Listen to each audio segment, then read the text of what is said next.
ഗുരുദേവോ മഹേശ്വര ഗുരു സാക്ഷാത് പരം ബ്രഹ്മ തസ്മൈ ശ്രീ ഗുരവേ നമഃ. എല്ലാവർക്കും ഗുരുദേവനാമത്തിൽ നമസ്കാരം. കോലത്തുകര ദേവീക്ഷേത്രത്തിൻ്റെ ഈ മണ്ണിൽ ശ്രീനാരായണ വായനശാലയുടെ ഈ ഹാളിൽ രണ്ടാമതും എനിക്കൊരു കാര്യങ്ങൾ, എനിക്കറിയാവുന്ന വിഷയങ്ങളെക്കുറിച്ച് പങ്കുവെക്കുവാൻ അവസരം കിട്ടിയതിന് ആദ്യമായിട്ട് ഇതിൻ്റെ സെക്രട്ടറി വിജയമ്മ ടീച്ചറിനോടും പ്രസിഡന്റ് രാജീവ് സാറിനോടും SN ശ്രീനാരായണ ഇൻ്റർനാഷണൽ സ്റ്റഡീസ് സെൻ്ററിൻ്റെ ഡയറക്ടർ ശ്രീ ശശിപാലൻ സാറോടൊക്കെയുള്ള നന്ദി ആദ്യമേ തന്നെ പറയുന്നു. വളരെ സന്തോഷം തോന്നും ഇങ്ങനെയുള്ള അവസരങ്ങളിൽ. കാരണം ഇത് താല്പര്യം കൊണ്ട് ഗുരുവിനെക്കുറിച്ച് ഉള്ള കാര്യങ്ങൾ അറിയുന്നതിന് വേണ്ടി വരുന്ന ഗുരുദേവ വിശ്വാസികളോ ഗുരുദേവ അനുയായികളോ ഗുരുദേവൻ്റെ സന്ദേശങ്ങളിൽ ഉൾക്കൊണ്ട് ആകർഷരായ ഒരു ജനതയാണ്, ഒരു സമൂഹത്തെയാണ് ഞാനിപ്പോൾ അഭിസംബോധന ചെയ്യുന്നത്. ഞാൻ ശ്രീനാരായണ ഗുരു ആരാണെന്നും എന്താണെന്നും ഒന്നും നിങ്ങളോട് പറഞ്ഞു തരേണ്ട കാര്യമില്ല. എന്നേക്കാൾ വളരെ ഗ്രാഹ്യമായിട്ട് നിങ്ങൾക്കതിൽ. മാഡം സൂചിപ്പിച്ചതുപോലെ ഞാൻ ജനിച്ചത് ആലപ്പുഴ ജില്ലയിലാണ്. അത് കഴിഞ്ഞിട്ട് എനിക്ക് ഉടനെ തന്നെ പിന്നെ സർവീസിൽ ജോലി കിട്ടിയും അധ്യാപകനായിട്ട് ജോലി കിട്ടിയും എൻ്റെ മാതാപിതാക്കളും അധ്യാപകരായിരുന്നു, അതുകൊണ്ടായിരിക്കും അധ്യാപകനായിട്ട് ജോലി കിട്ടിയും അങ്ങനെ കേന്ദ്ര ഗവൺമെൻറ് കീഴിലുള്ള കേന്ദ്രീയ വിദ്യാലയങ്ങളിലാണ് അധ്യാപക ജോലി കിട്ടി. കേരളത്തിന് പുറത്തായിരുന്നു പല വർഷങ്ങളായിട്ട് ഞാൻ പ്രവൃത്തി ചെയ്തുകൊണ്ടിരുന്ന അധ്യാപക ജോലി. അത് കഴിഞ്ഞിട്ട് അവസാന നാളുകളിലാണ് ഞാനിവിടെ കേരളത്തിലുള്ള പല കേന്ദ്രീയ വിദ്യാലയങ്ങളിൽ കായംകുളം, മലപ്പുറം, തിരുവനന്തപുരം, പട്ടം, അങ്ങനെ പള്ളിപ്പുറം അവിടെ ഫിസിക്സ് അധ്യാപകനായിട്ടും പിന്നീട് പ്രിൻസിപ്പളായിട്ടുമാണ് 17 വർഷത്തോളം പ്രിൻസിപ്പളായിട്ടും 36 വർഷം കേന്ദ്രീയ വിദ്യാലയത്തിൽ അനുഭവമുണ്ട്. അപ്പോൾ ഇന്ത്യയിൽ എല്ലാ ഭാഗങ്ങളിലെയുള്ള ജനങ്ങളുമായിട്ടും ഇടപഴകാനും അവരോടൊത്ത് വസിക്കുവാനും അവരോടൊത്ത് ആഹാരം കഴിക്കുവാനും എല്ലാം അവസരം ലഭിച്ചിട്ടുണ്ട്. അപ്പോൾ അത് കഴിഞ്ഞിട്ട്, കാരണം തിരക്കേറിയ ഔദ്യോഗിക ജീവിതത്തിനിടയിൽ തീർച്ചയായിട്ടും ശ്രീനാരായണ ഗുരുദേവനെക്കുറിച്ചുള്ള എൻ്റെ അറിവ് വളരെ ശുഷ്കമായിരുന്നു എന്നുള്ളതാണ്.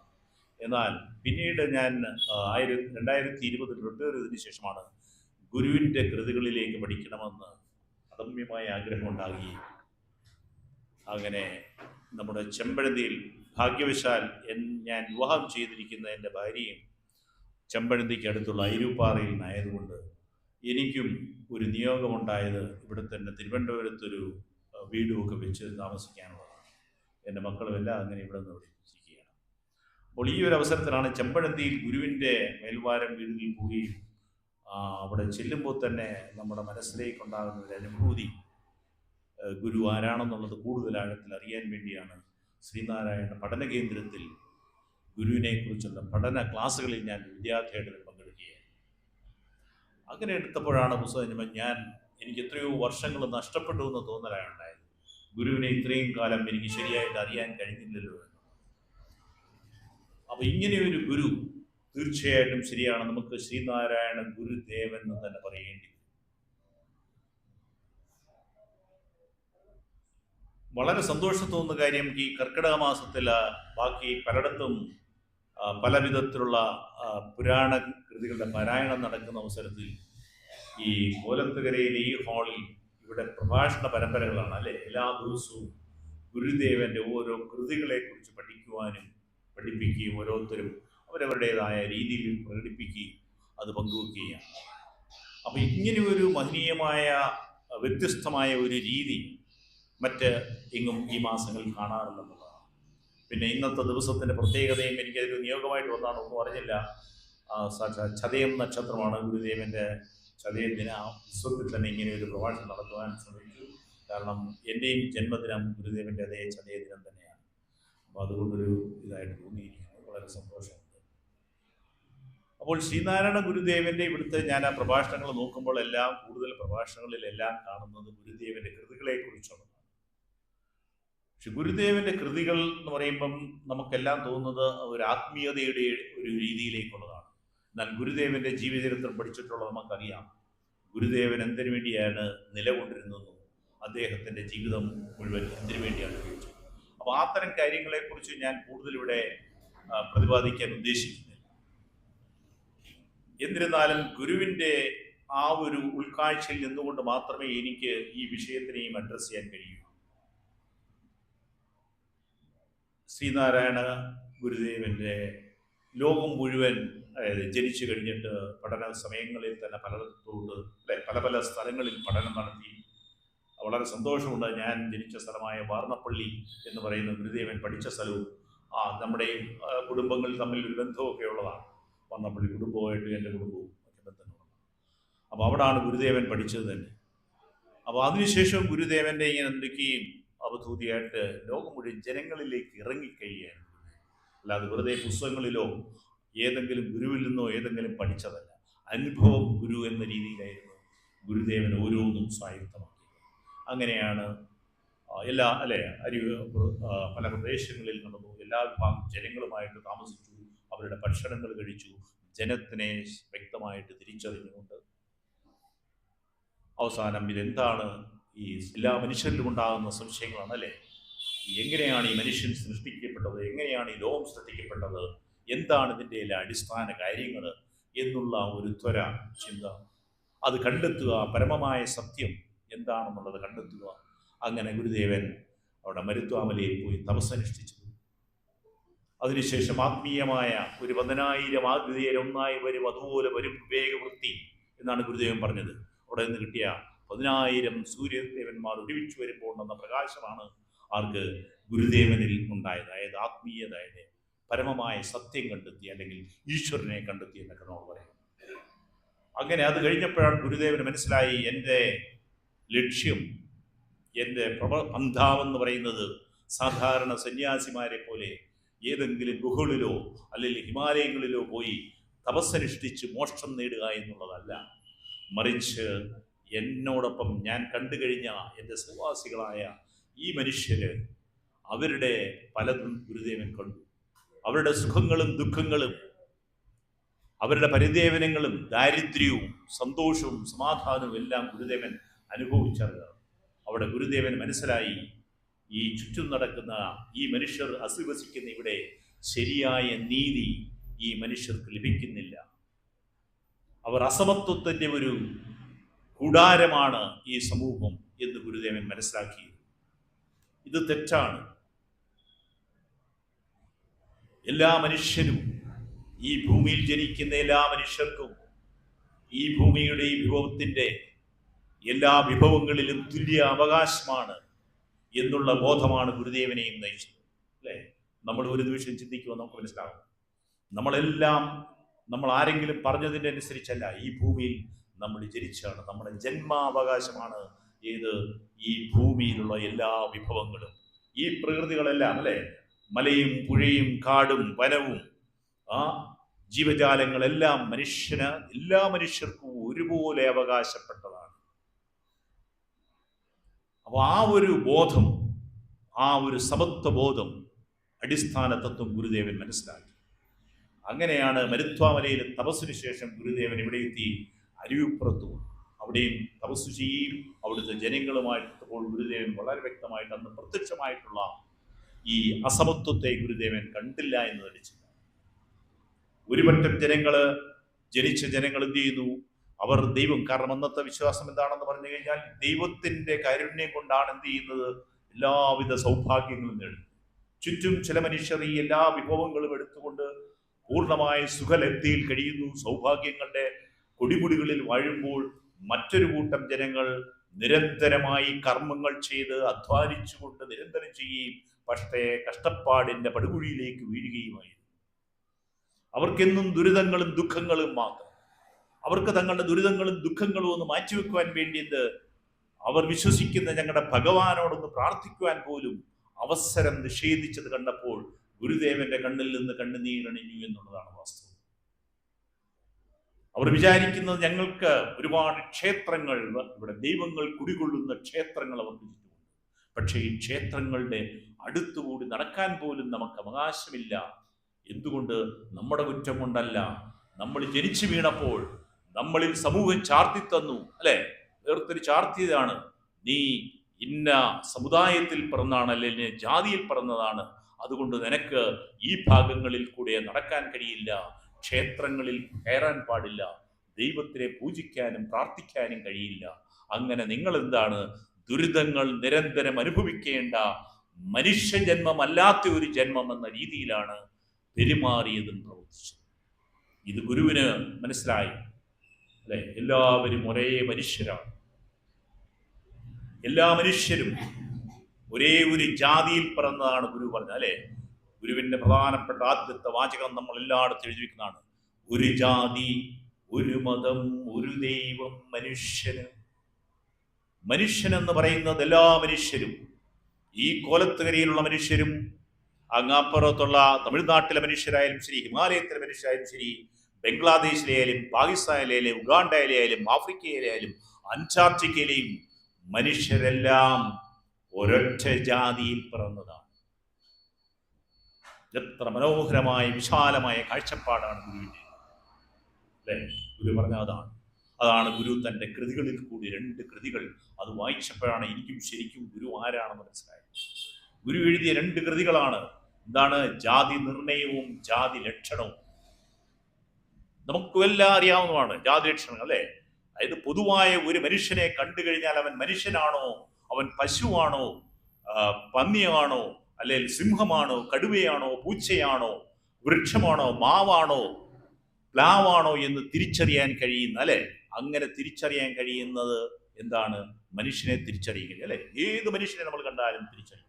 മനുഷ്യന്റെ ഒരു ശബ്ദം കേട്ടാൽ എവിടെയായാലും അത് മനുഷ്യന്റെ ശബ്ദമാണെന്ന് തിരിച്ചറിയാൻ കഴിയും. മനുഷ്യന് രുചിക്കുന്ന, മനുഷ്യന് പഞ്ചസാര കഴിക്കുമ്പോൾ മധുരം ഉണ്ടാകും, അല്ലെ? എല്ലാ മനുഷ്യർക്കും അതാണ്. പാവയ്ക്ക കഴിക്കുമ്പോൾ കയ്പ്, എല്ലാ മനുഷ്യരും. പുളി, രസങ്ങൾ, ഇതെല്ലാം അറിയാം. മനുഷ്യന്റെ ഒരു ഊഷ്മാവ്, മനുഷ്യന്റെ രക്തത്തിന്റെ ഘടന, അല്ലെ? മനുഷ്യന് എത്ര കൈകള്, രൂപങ്ങൾ, എല്ലാം. ഇതേമാതിരിയുള്ള മറ്റൊരു ജീവിയെ നമുക്ക് കാണാൻ കഴിയുമോ ലോകത്ത്? ഇല്ല. നമ്മുടെ ശാസ്ത്രം പുരോഗമിച്ചു, ശാസ്ത്രം കണ്ടെത്തിയിട്ടുണ്ട് എത്രമാത്രം ജീവികളാണുള്ളത്, എത്രമാത്രം, അല്ലെ? നമുക്ക് ചുറ്റും നമുക്കറിയാം എത്രമാത്രം ജീവികളാണുള്ളത്. ഈ ഇവിടെ നടക്കുന്ന പുഴു പോലെ, എറുമ്പ് പോലും, അല്ലെ? പല്ലി, ചുറ്റും നമ്മൾ നോക്കുക എത്രമാത്രം. ഇതെല്ലാം എന്താണ്? ഓരോരോ ഇനങ്ങളാണ്. അതാണ് ഗുരുദേവൻ പറഞ്ഞത്. എല്ലാം ഓരോ ഇനമെന്ന വാക്കാണ് ഗുരുദേവൻ ഉപയോഗിച്ചത്. ആ ഇനം എന്ന് പറഞ്ഞാൽ എന്താണ്? ജാതി. പുണർന്നു വെറുമെല്ലാം ഒരിനം. അതിനെല്ലാം ഒരേ സ്വഭാവം ചെയ്യണം. അപ്പൊ ഞാൻ ആ കൃതികളുടെ കൂടുതലേക്ക് കിടക്കുന്നില്ല. പക്ഷേ എൻ്റെ ഒരു അപേക്ഷയാണ്, ഇവിടെ കൂടിയിരിക്കുന്ന എല്ലാവരും എന്ത് ചെയ്യണം? തീർച്ചയായിട്ടും ഗുരുദേവന്റെ ജാതി നിർണയം, ജാതി ലക്ഷണവും വ്യക്തമായിട്ട് വായിച്ച് പഠിച്ച് മനസ്സിലാക്കുമ്പോഴേ നമുക്കറിയത്തുള്ളൂ ജാതി എന്ന വാക്കിന്റെ അർത്ഥം എന്താണെന്നുള്ളതും അതിൻ്റെ നിരർത്ഥകത എന്താണ്. നമ്മൾ എങ്ങനെയാണ് അതിനെ ഇന്ന് ജാതി എന്ന് തെറ്റിദ്ധരിച്ചിരിക്കുന്നത്. അപ്പോൾ ജാതി എന്ന് പറഞ്ഞാൽ എന്താണ്?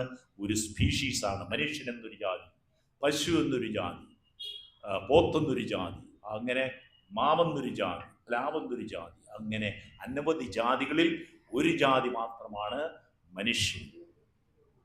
അപ്പോൾ ഈ മനുഷ്യനതാണ് ഒരൊറ്റ ജാതിയേ ഉള്ളൂ എന്ന് ഗുരു പറഞ്ഞു. അവിടെ നിന്നാണ് അപ്പം നമ്മൾ പറഞ്ഞത്, അവിടെ അരിപ്പുറത്ത് ഗുരുവിന് സത്യം മനസ്സിലായി. എന്നിട്ട് എന്തുകൊണ്ട് ഈ ഒരേ ജാതിയിൽ ജനിച്ച മനുഷ്യൻ, ഒരേ അവകാശമുള്ള മനുഷ്യന് ഈ അസമത്വങ്ങൾ ഉണ്ടാകുന്നു? ഒരു വിഭാഗം മനുഷ്യർക്ക് സുഖങ്ങളും മറ്റൊരു വിഭാഗത്തിന് ദുഃഖങ്ങൾ മാത്രം എന്തുകൊണ്ട് വരുന്നു? ദാരിദ്ര്യം, ദുഃഖം, അവഗണന, പീഡനങ്ങൾ. അങ്ങനെയാണ് ഗുരുദേവന്റെ മുന്നിൽ ഇവർ പ്രാർത്ഥിച്ചു, ഞങ്ങൾക്ക് ഭഗവാന്റെ മുന്നിൽ ഒന്ന് എത്താൻ അവസരം കിട്ടിക്കഴിഞ്ഞാൽ ചിലപ്പം ഞങ്ങളുടെയും ജീവിതം എന്ത് പറ്റും? മെച്ചപ്പെടുന്നതാകും. അങ്ങനെയാണ് ഗുരുദേവൻ എന്ത് ചെയ്തു? അവിടെ ഒരു ക്ഷേത്ര പ്രതിഷ്ഠ നടത്തി.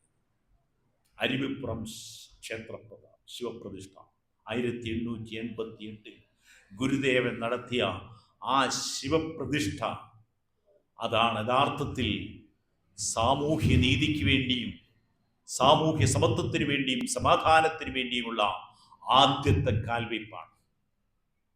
അവിടെ ഗുരുദേവൻ എഴുതി വെച്ച മഹാമന്ത്രം ഇന്നുള്ള മറ്റു വേദങ്ങളിലും ഉപനിഷത്തുകളിലും ഒന്നിലുമില്ലാതെ ഞാൻ ഏറ്റവും മഹത്തരമായി കാണുന്ന ഒരേ ഒരു മന്ത്രമുണ്ടെങ്കിൽ അവിടെ ഗുരുദേവൻ എഴുതി വെച്ച ആ മഹത്തായ മന്ത്രമാണ്. എന്താണ് മന്ത്രം? ജാതിഭേദം മതദ്വേഷം ഏതുമില്ലാതെ സർവരും സോദരത്വേന വാഴുന്ന മാതൃകാസ്ഥാനമാണിത്. ഓ, എത്ര മനോഹരമായ വരികളാണ്, ആലോചിച്ചു നോക്കുക. ജാതി ഭേദമില്ല. നമ്മൾ തമ്മിൽ ഈ പ്രപഞ്ചത്തിൽ ജനിച്ചാലേ നമുക്ക് എത്ര ഉണ്ടോ, മനുഷ്യൻ എന്ന ജാതിക്ക് എത്ര അവകാശമുണ്ടോ, അതേമാതിരിയാണ് ഇവിടെ ജനിച്ച പുലിക്കും അവകാശമുണ്ട്, വൃക്ഷങ്ങൾക്കും അവകാശമുണ്ട്, എല്ലാ ജീവജാലങ്ങളും. അതാണ് ഗുരുവിന്റെ ജാതി എന്ന് ഞാൻ നേരത്തെ പറഞ്ഞു. ഓരോ ഇനങ്ങളാണ് ജാതി. അപ്പൊ ഈ ഒരു ജാതികൾ തമ്മിൽ ഒരു ഭേദവും ഇല്ലാതെ എന്ത് ചെയ്യണം, നമ്മളെല്ലാവരും എന്ത് ചെയ്യണം, മതദ്വേഷം, അതുപോലെ നമ്മുടെ അഭിപ്രായ വ്യത്യാസങ്ങളില്ലാതെ. മതം എന്ന് പറഞ്ഞാൽ ഒരു അഭിപ്രായം, പല പല അഭിപ്രായങ്ങൾ, പല വിശ്വാസങ്ങൾ, അതിലൊന്നും ഒരു വ്യത്യാസമില്ല. എന്ത് ചെയ്യണം, സോദരത്വേന വാഴുന്ന മാതൃകാസ്ഥാനം. നമ്മളെല്ലാവരും എന്താണ്, സോദരത്വേന, സഹോദര ഭാവത്തോടെ ആയിരിക്കണം നമ്മൾ എല്ലാവരോടും പെരുമാറും, സകല ജീവികളോടും. അതാണ് ഗുരു പറഞ്ഞ്, ഒരു പീഡ എറുമ്പിനും വരുത്തരുതെന്നുള്ള അനുകമ്പയും സദാ കരുണാകര നൽകുന്നുള്ളിൽ തിരുമൈ വിട്ടകലാതെ ചിന്തയും. ഒരു എറുമ്പിന് പോലും നോവിക്കാതെ. അവിടെ ഗുരുവിന്റെ പ്രഥമ ശിഷ്യനായ അയ്യപ്പൻ കണ്ടതാണ് അല്ലെ, ഗുരുവിനെ കണ്ടപ്പോൾ ഗുരുവിനോട് അടുത്ത് തന്നെ എന്ത് ചെയ്ത്, പുലിയും പാമ്പും മറ്റ് ജീവജാലങ്ങളെല്ലാം ഉണ്ടായിരുന്നു എന്നാ പറഞ്ഞേ. മരുത്വാമലയിലും അങ്ങനെയാണ്, ഗുരുവിന്റെ കൂട്ടുകാരായിരുന്നു. കാരണം ഗുരുവിന്റെ ഒരു വേവ് ലെങ്ത് ഈ മൃഗങ്ങൾക്ക് മനസ്സിലാകും അല്ലെ. നമ്മൾ അവരോടുള്ള സ്നേഹം സോദരത്വേന ഭാഗമാണ്, സ്നേഹഭാവമാണെന്ന് അവയ്ക്കും തിരിച്ചറിയാൻ കഴിയും. അതുകൊണ്ടാണ് ഗുരുവിനെ എന്ത് ചെയ്ത്, ഈ മൃഗങ്ങൾ ഏതെങ്കിലും ആക്രമിച്ചോ, ഒന്നും ചെയ്തിട്ടില്ല. അതാണ് ഗുരുവിന്റെ ആ സോദരത്വേന എന്നുള്ള വാക്കിന്റെ അർത്ഥം. വളരെ ആഴത്തിൽ അർത്ഥമുള്ള ഒരു വാക്കാണ് സോദരത്വേന. നമ്മളൊന്ന് ഒരു നിമിഷം ഒന്ന് ആലോചിച്ച് നോക്കൂ ആ വാക്കുകൾ അല്ലെ. ഈ ലോകത്തുള്ള പ്രപഞ്ചത്തിൽ ഇവരെല്ലാവരും ഇവിടെ ജനിക്കുന്നതാണ് അല്ലെ. അവർക്കെല്ലാം ജന്മാവകാശമുള്ളതാണ് ഈ ഭൂമി എന്ന് പറഞ്ഞാൽ. ഈ ഭൂമിയിലെ കരയും ജലവും വായുവും മണ്ണും എല്ലാത്തിനും എന്താണ്, സകസ്ത ജീവജാലങ്ങൾക്കും അവകാശമുണ്ട്, തുല്യാവകാശം. അത് കൊടുക്കുക, അത് സോദരഭാവം ഉണ്ടെങ്കിലേ നമ്മൾ വിട്ടുള്ളൂ അല്ലെ. നമ്മുടെ വീട്ടിലുള്ള വസ്തുക്കൾ നമ്മൾ നമ്മുടെ സഹോദരന്മാർക്ക് ആദ്യമേ നമ്മൾ ചെയ്യും. കാരണം അവരോടൊരു സഹോദര സ്നേഹമാണ്. ഒരു സാധനം കിട്ടിക്കഴിഞ്ഞാൽ അവർക്ക് കൊടുക്കും. ഈ ഒരു മനോഭാവം നമുക്ക് വളർത്തുക എന്നുള്ളതാണ് ഗുരുദേവൻ. അങ്ങനെ വന്നു കഴിഞ്ഞാൽ എന്ത് ചെയ്യും, ഈ ലോകം തന്നെയാണ് സ്വർഗം അല്ലെ, ഇവിടമാണ് സ്വർഗം. അതാണ് ഗുരുദേവന്റെ കാഴ്ചപ്പാട്. അങ്ങനെയുള്ള മാതൃകാ സ്ഥാനമായിട്ട് ഇത് മാറട്ടെ. നിർഭാഗ്യവശാൽ എന്താണ് സംഭവിച്ചിരിക്കുന്നത് ചുറ്റും, ഇതാണ് ഗുരുവിന്റെ കാഴ്ചപ്പാട്. നമുക്ക് ഇന്നിപ്പോൾ അതിനോട് യോജിക്കാൻ കഴിയും അല്ലെ. നമ്മളെല്ലാവരും ഒന്ന് ആലോചിച്ച് നോക്കുക, നമ്മൾ തമ്മിൽ ആരോടും പരസ്പരമായ യാതൊരു വിദ്വേഷങ്ങളില്ല. എല്ലാവരും പറയുന്നുണ്ട്, നമ്മൾ വരുമ്പോഴെന്താണ്, വെറും കൈയോടെയാണ് നമ്മൾ വരുന്നത്, രണ്ട് കൈയിൽ ഒന്നുമില്ല. തിരിച്ച് നമ്മൾ പോകുമ്പോഴും എന്താണ്, ഒന്നും ഇവിടുന്ന് കൊണ്ടുപോകുന്നില്ല.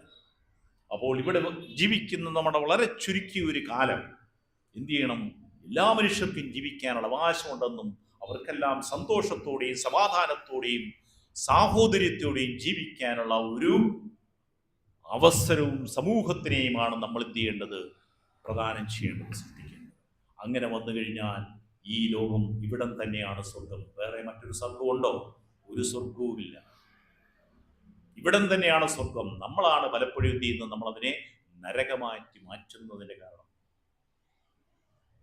നഗരമാക്കി, നരകമായിട്ട് മാറ്റി. സ്വർഗവും നരകവും ഇവിടെ തന്നെ എന്നും പറഞ്ഞ് എഴുതിയിട്ടുണ്ട്.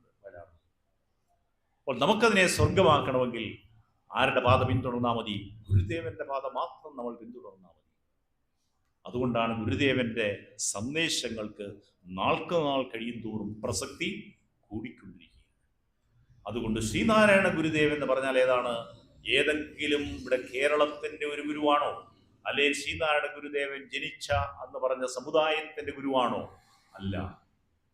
പിന്നെ ആരുടെ ഗുരുവാണ്? ഇന്ത്യയുടെ ഗുരുവാണോ? അല്ല. വിശ്വഗുരു എന്ന് പറയും. വിശ്വഗുരു. നമ്മൾ ഈയിടെയായിട്ടൊക്കെ സംവാദങ്ങളുണ്ടായിരുന്നു. സനാതനധർമ്മം. എന്താണ് ഈ സനാതനധർമ്മം? സനാതനം എന്ന് പറഞ്ഞാൽ എന്താണ്? ഒരിക്കലും നശിക്കാത്തത്, ആരാലും സൃഷ്ടിക്കപ്പെടാത്തത്, ആർക്കാലും നശിക്കാൻ കഴിയാത്ത, അതാണ് സനാതനം. പ്രപഞ്ചം എത്ര കാലമുണ്ടോ അത്ര കാലവും ഈ ധർമ്മം നിലനിൽക്കും. അതെയാണ് സനാതന ധർമ്മം. എന്താണോ പ്രപഞ്ചമുണ്ടായത്?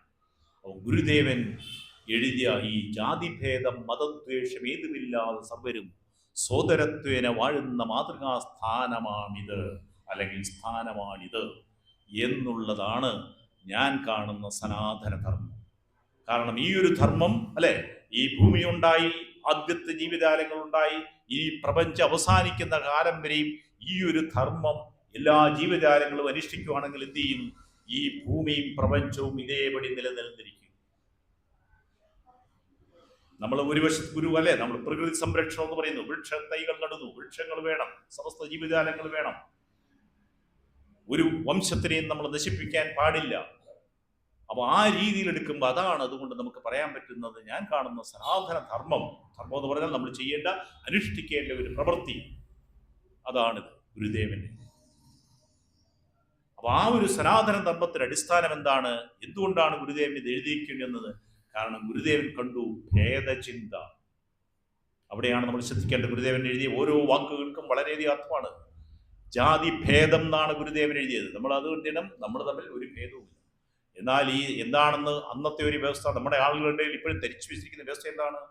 ഈ ജാതി എന്ന് പറയുന്നത് മനുഷ്യൻ എന്ന ഒരു ജാതിയല്ല, മനുഷ്യൻ എന്ന ഒരു ജാതിയിൽ തന്നെ പല ജാതികളുണ്ടെന്നാണ്. എത്ര വിഡ്ഢിത്തരമാണ് അല്ലെ? ഒരേ ഒരു ജാതിയുള്ള മനുഷ്യന്, എന്നിട്ട് നമ്മൾ പറയുകയാണ് മനുഷ്യരിൽ എന്തുണ്ട്? പലതരം ജാതികളുണ്ട്. ജാതി എന്നുള്ള വാക്കിന് മറ്റൊരർത്ഥമാണ് ജന്മരീതി, ഒരേ രീതിയിൽ ജനിക്കുന്നവൻ. മനുഷ്യന്റെ ജനനം മാതിരിയല്ല പശുവിന്റെ ജനനം അല്ലെ? ഓരോ ജീവികളുടെയും ജന്മരീതി വ്യത്യസ്തമാണ്. അപ്പൊ ഇങ്ങനെ ഒരേ ജന്മരീതിയുള്ള മനുഷ്യരിൽ എങ്ങനെയാണ് ഈ പല ജാതികൾ വന്നത്? ഗുരു ചോദിച്ച ആദ്യത്തെ ചോദ്യം അതാണ്.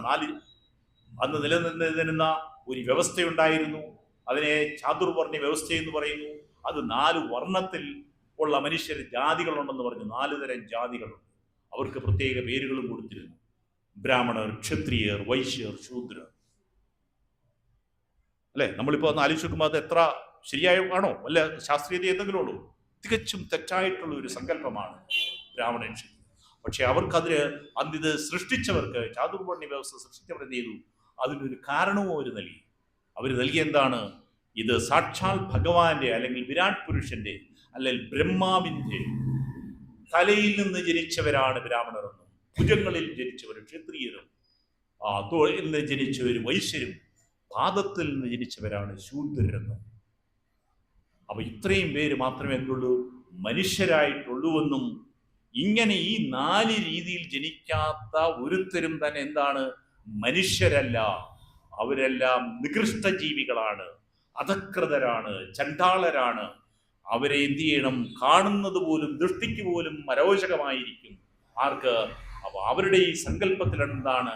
ഈ ബ്രഹ്മാവിന്റെ 4 ശരീരഭാഗങ്ങളിൽ ജനിച്ചിട്ടുള്ള മനുഷ്യർ മാത്രമാണ് മനുഷ്യർ എന്നുള്ള തെറ്റായ ഒരു ധാരണ സമൂഹത്തിൽ പടർത്തിയപ്പോൾ ഗുരു അതിന്റെ ആത്മീയ സത്യം കണ്ടെത്തി. ഇതെത്ര വിഡ്ഢിത്തരമാണ്! പക്ഷെ എന്ത് ചെയ്തു? ഈ അധകൃതർ എന്ന് പറയുന്ന വിഭാഗം എന്ത് ചെയ്തു? അവരെ വിദ്യാഭ്യാസം ചെയ്ത് അകറ്റി. അവർക്ക് വായിക്കാൻ പാടില്ല, അധികാരമില്ല, സമ്പത്തില്ല. അപ്പോൾ അവരെന്ത് ചെയ്തു? ഇതെല്ലാം അതേപടി അങ്ങ് വിശ്വസിക്കുകയാണ്, അന്ധകാരത്തിൽ ആണ്ടുപോയിരിക്കുകയാണ്. ഗുരു എന്ത് ചെയ്തു? ആ അന്ധകാരൻ ഗുരുവിനും അല്ലെ, വായിച്ചും പഠിച്ചും വിദ്യ അഭ്യസിച്ചും തപസ്സനുഷ്ഠിച്ചും കൊണ്ട് ഗുരു പരമമായ സത്യം കണ്ടു. ഇത് തെറ്റാണ്, ഇവരെ ചൂഷണം ചെയ്യുകയാണ്.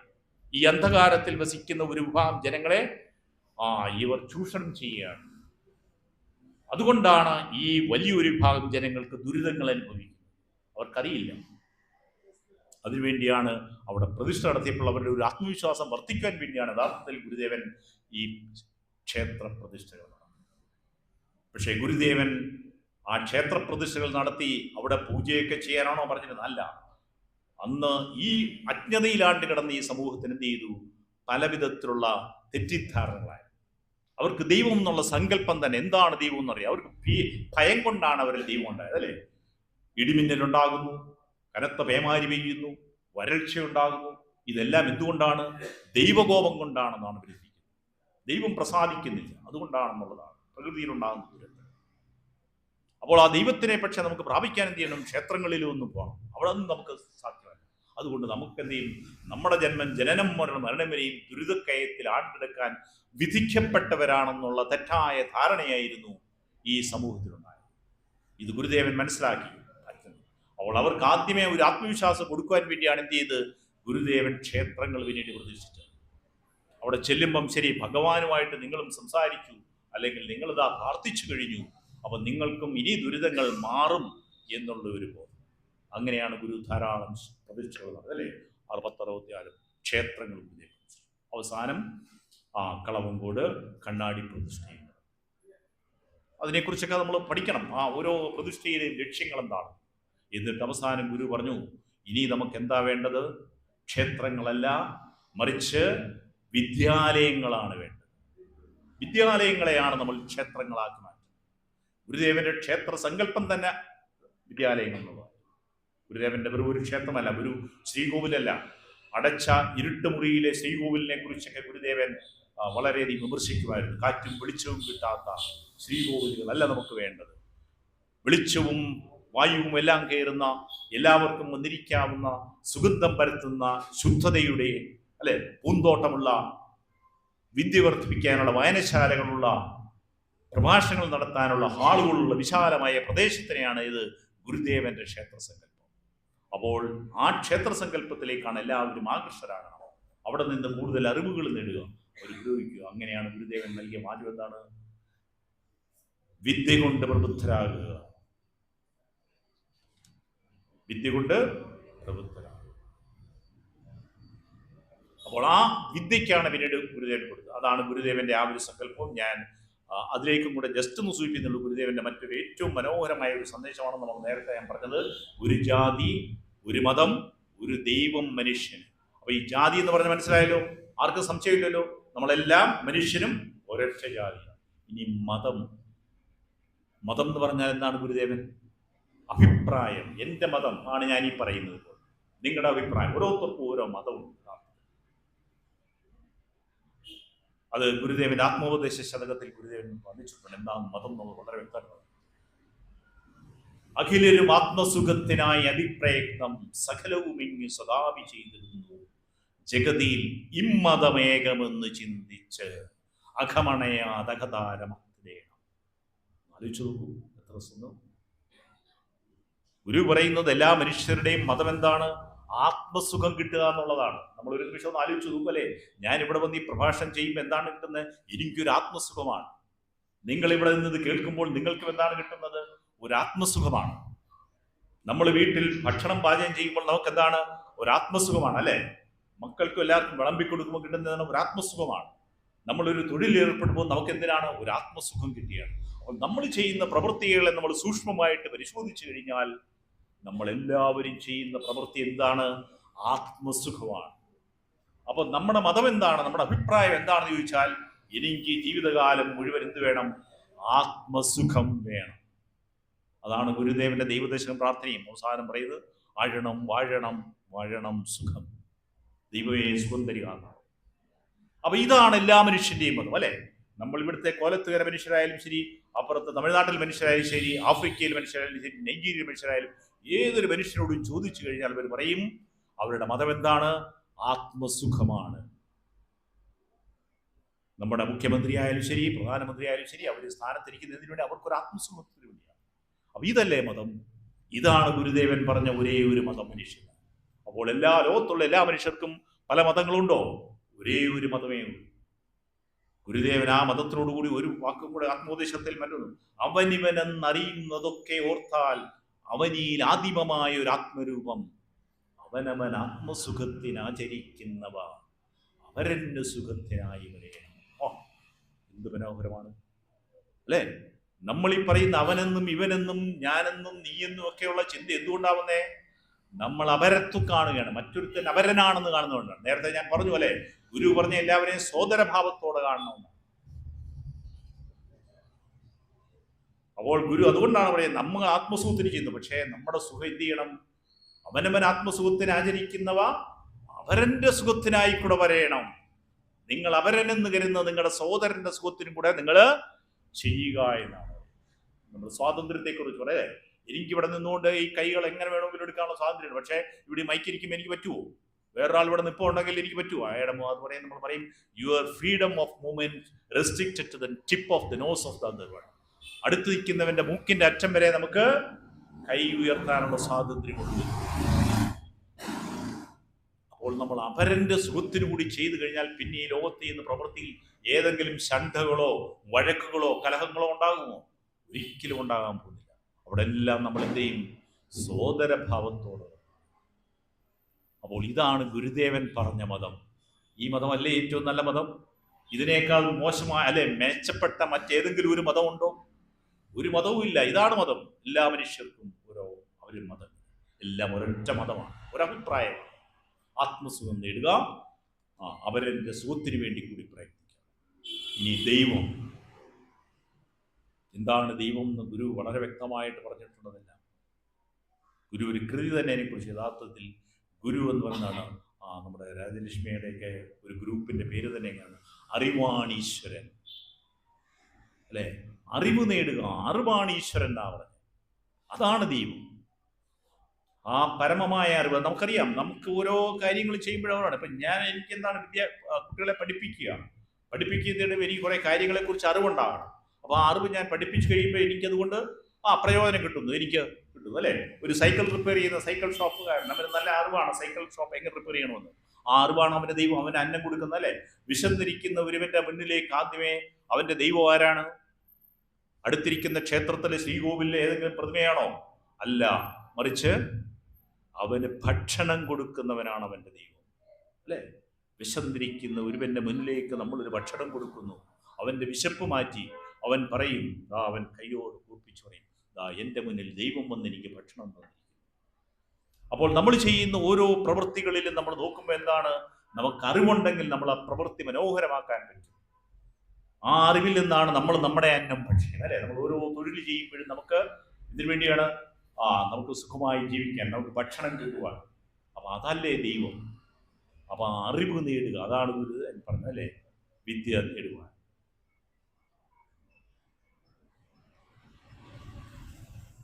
ആ വിദ്യ നേടുന്നതിന് വേണ്ടിയാണ് അവർ. അപ്പൊ ഗുരുവിന്റെ വാചകം അതിനകത്ത് പറയുന്നത് എന്താണ്? സംഘടന കൊണ്ട് ശക്തരാകുവിൻ, വിദ്യ കൊണ്ട് പ്രബുദ്ധരാകുവിൻ. അപ്പോൾ ദൈവം എന്നുള്ളത് പല പല ദൈവങ്ങൾ നമ്മൾ പറഞ്ഞിരിക്കുന്നതിനെ വല്ല ഓർമ്മോ? അതെല്ലാം നമ്മുടെ അറിവ്. അപ്പോൾ പിന്നീട് എന്താണ് യഥാർത്ഥമായ, അതായിരിക്കും പരമാത്മാവ് എന്നൊക്കെ പറയുമ്പോൾ പറയും നമ്മുടെ ഈ അറിവ്, പരമമായ സത്യം. നമ്മളിലെല്ലാം ഈ ഭീതിയും ഭയവും ദൈവചിന്തകളും, അതാണ് ദൈവം ഇതാണ് ദൈവം എന്നുള്ള പലവിധ ഇന്നുകൊണ്ടാകുന്നത് നമ്മുടെ മനുഷ്യന്റെ അറിവില്ലായ്മ കൊണ്ടാണ്. നമ്മൾ ശരിയായ അറിവ് കണ്ടെത്തുന്നില്ല. നമ്മൾ അറിയുന്നില്ല ഈ പ്രപഞ്ചം എങ്ങനെ ഉണ്ടായി, ഈ മനുഷ്യൻ എങ്ങനെ ഉണ്ടായി, അല്ലേ? നമ്മൾ വിശാലമായിട്ട് ചിന്തിക്കുക, നമ്മുടെ ഈ ഒരു ഭൂമി, അതിന് ചുറ്റും സൗരയൂഥം, ആ സൂര്യന് ചുറ്റും ചുറ്റുന്നു, അതുപോലെ അനേകം ലക്ഷം സൂര്യങ്ങൾ, അതിനുശേഷം മിൽക്കി വേ, അങ്ങനെ അനേകം മിൽക്കി വേ, പ്രപഞ്ചത്തിന്റെ ഒരു വിശാലത ആലോചിച്ച് നോക്കുമ്പോൾ നമ്മളൊക്കെ എത്ര നിസ്സാരമാണ്. അപ്പൊ ഇതിൻ്റെ എല്ലാം ഉന്മൂല കാരണം എന്താണെന്നുള്ളത് ഇന്നും ശരിക്കും നമ്മൾ ശാസ്ത്രം പോലും അത് കണ്ടെത്തിയിട്ടില്ല. ദൈവഗണം എന്ന് പറഞ്ഞൊരു ഗണം ശാസ്ത്രത്തെ കുറിച്ച് ഈ അടുത്തിടയിൽ കണ്ടുപിടിച്ചു. അവസാന പാർട്ടികൾ ദൈവഗണം എന്നതിന് പേര് കൊടുത്തു. അപ്പോൾ അതെന്താണെന്നുള്ളത് കണ്ടെത്തുക എന്നുള്ളതാണ് ആ ഒരു ചിന്തയിൽ കൂടെ, തപസ്സനുഷ്ഠിൽ കൂടെ, അങ്ങനെയാണ് ഒരു ദൈവത്തിനെ കണ്ടത്. എന്തായാലും അതെന്താണ്?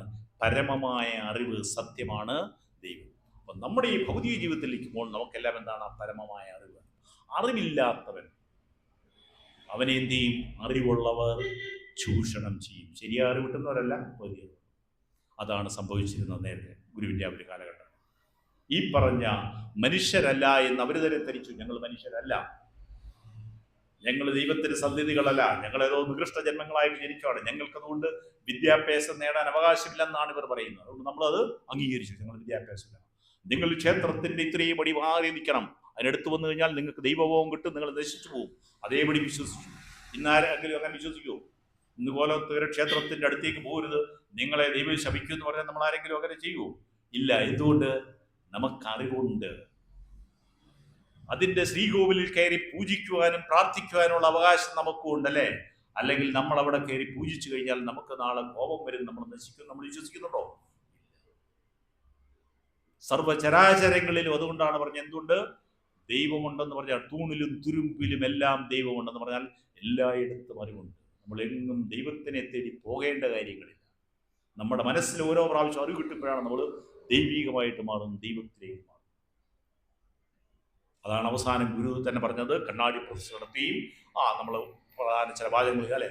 തത്വമസി. എന്താണ്? നീയും ഞാനും ഒന്ന് തന്നെ. ശബരിമല ശ്രീകോവിലിന്റെ മുന്നിൽ എഴുതി വെച്ചിരിക്കുന്ന വാചകമാണ്.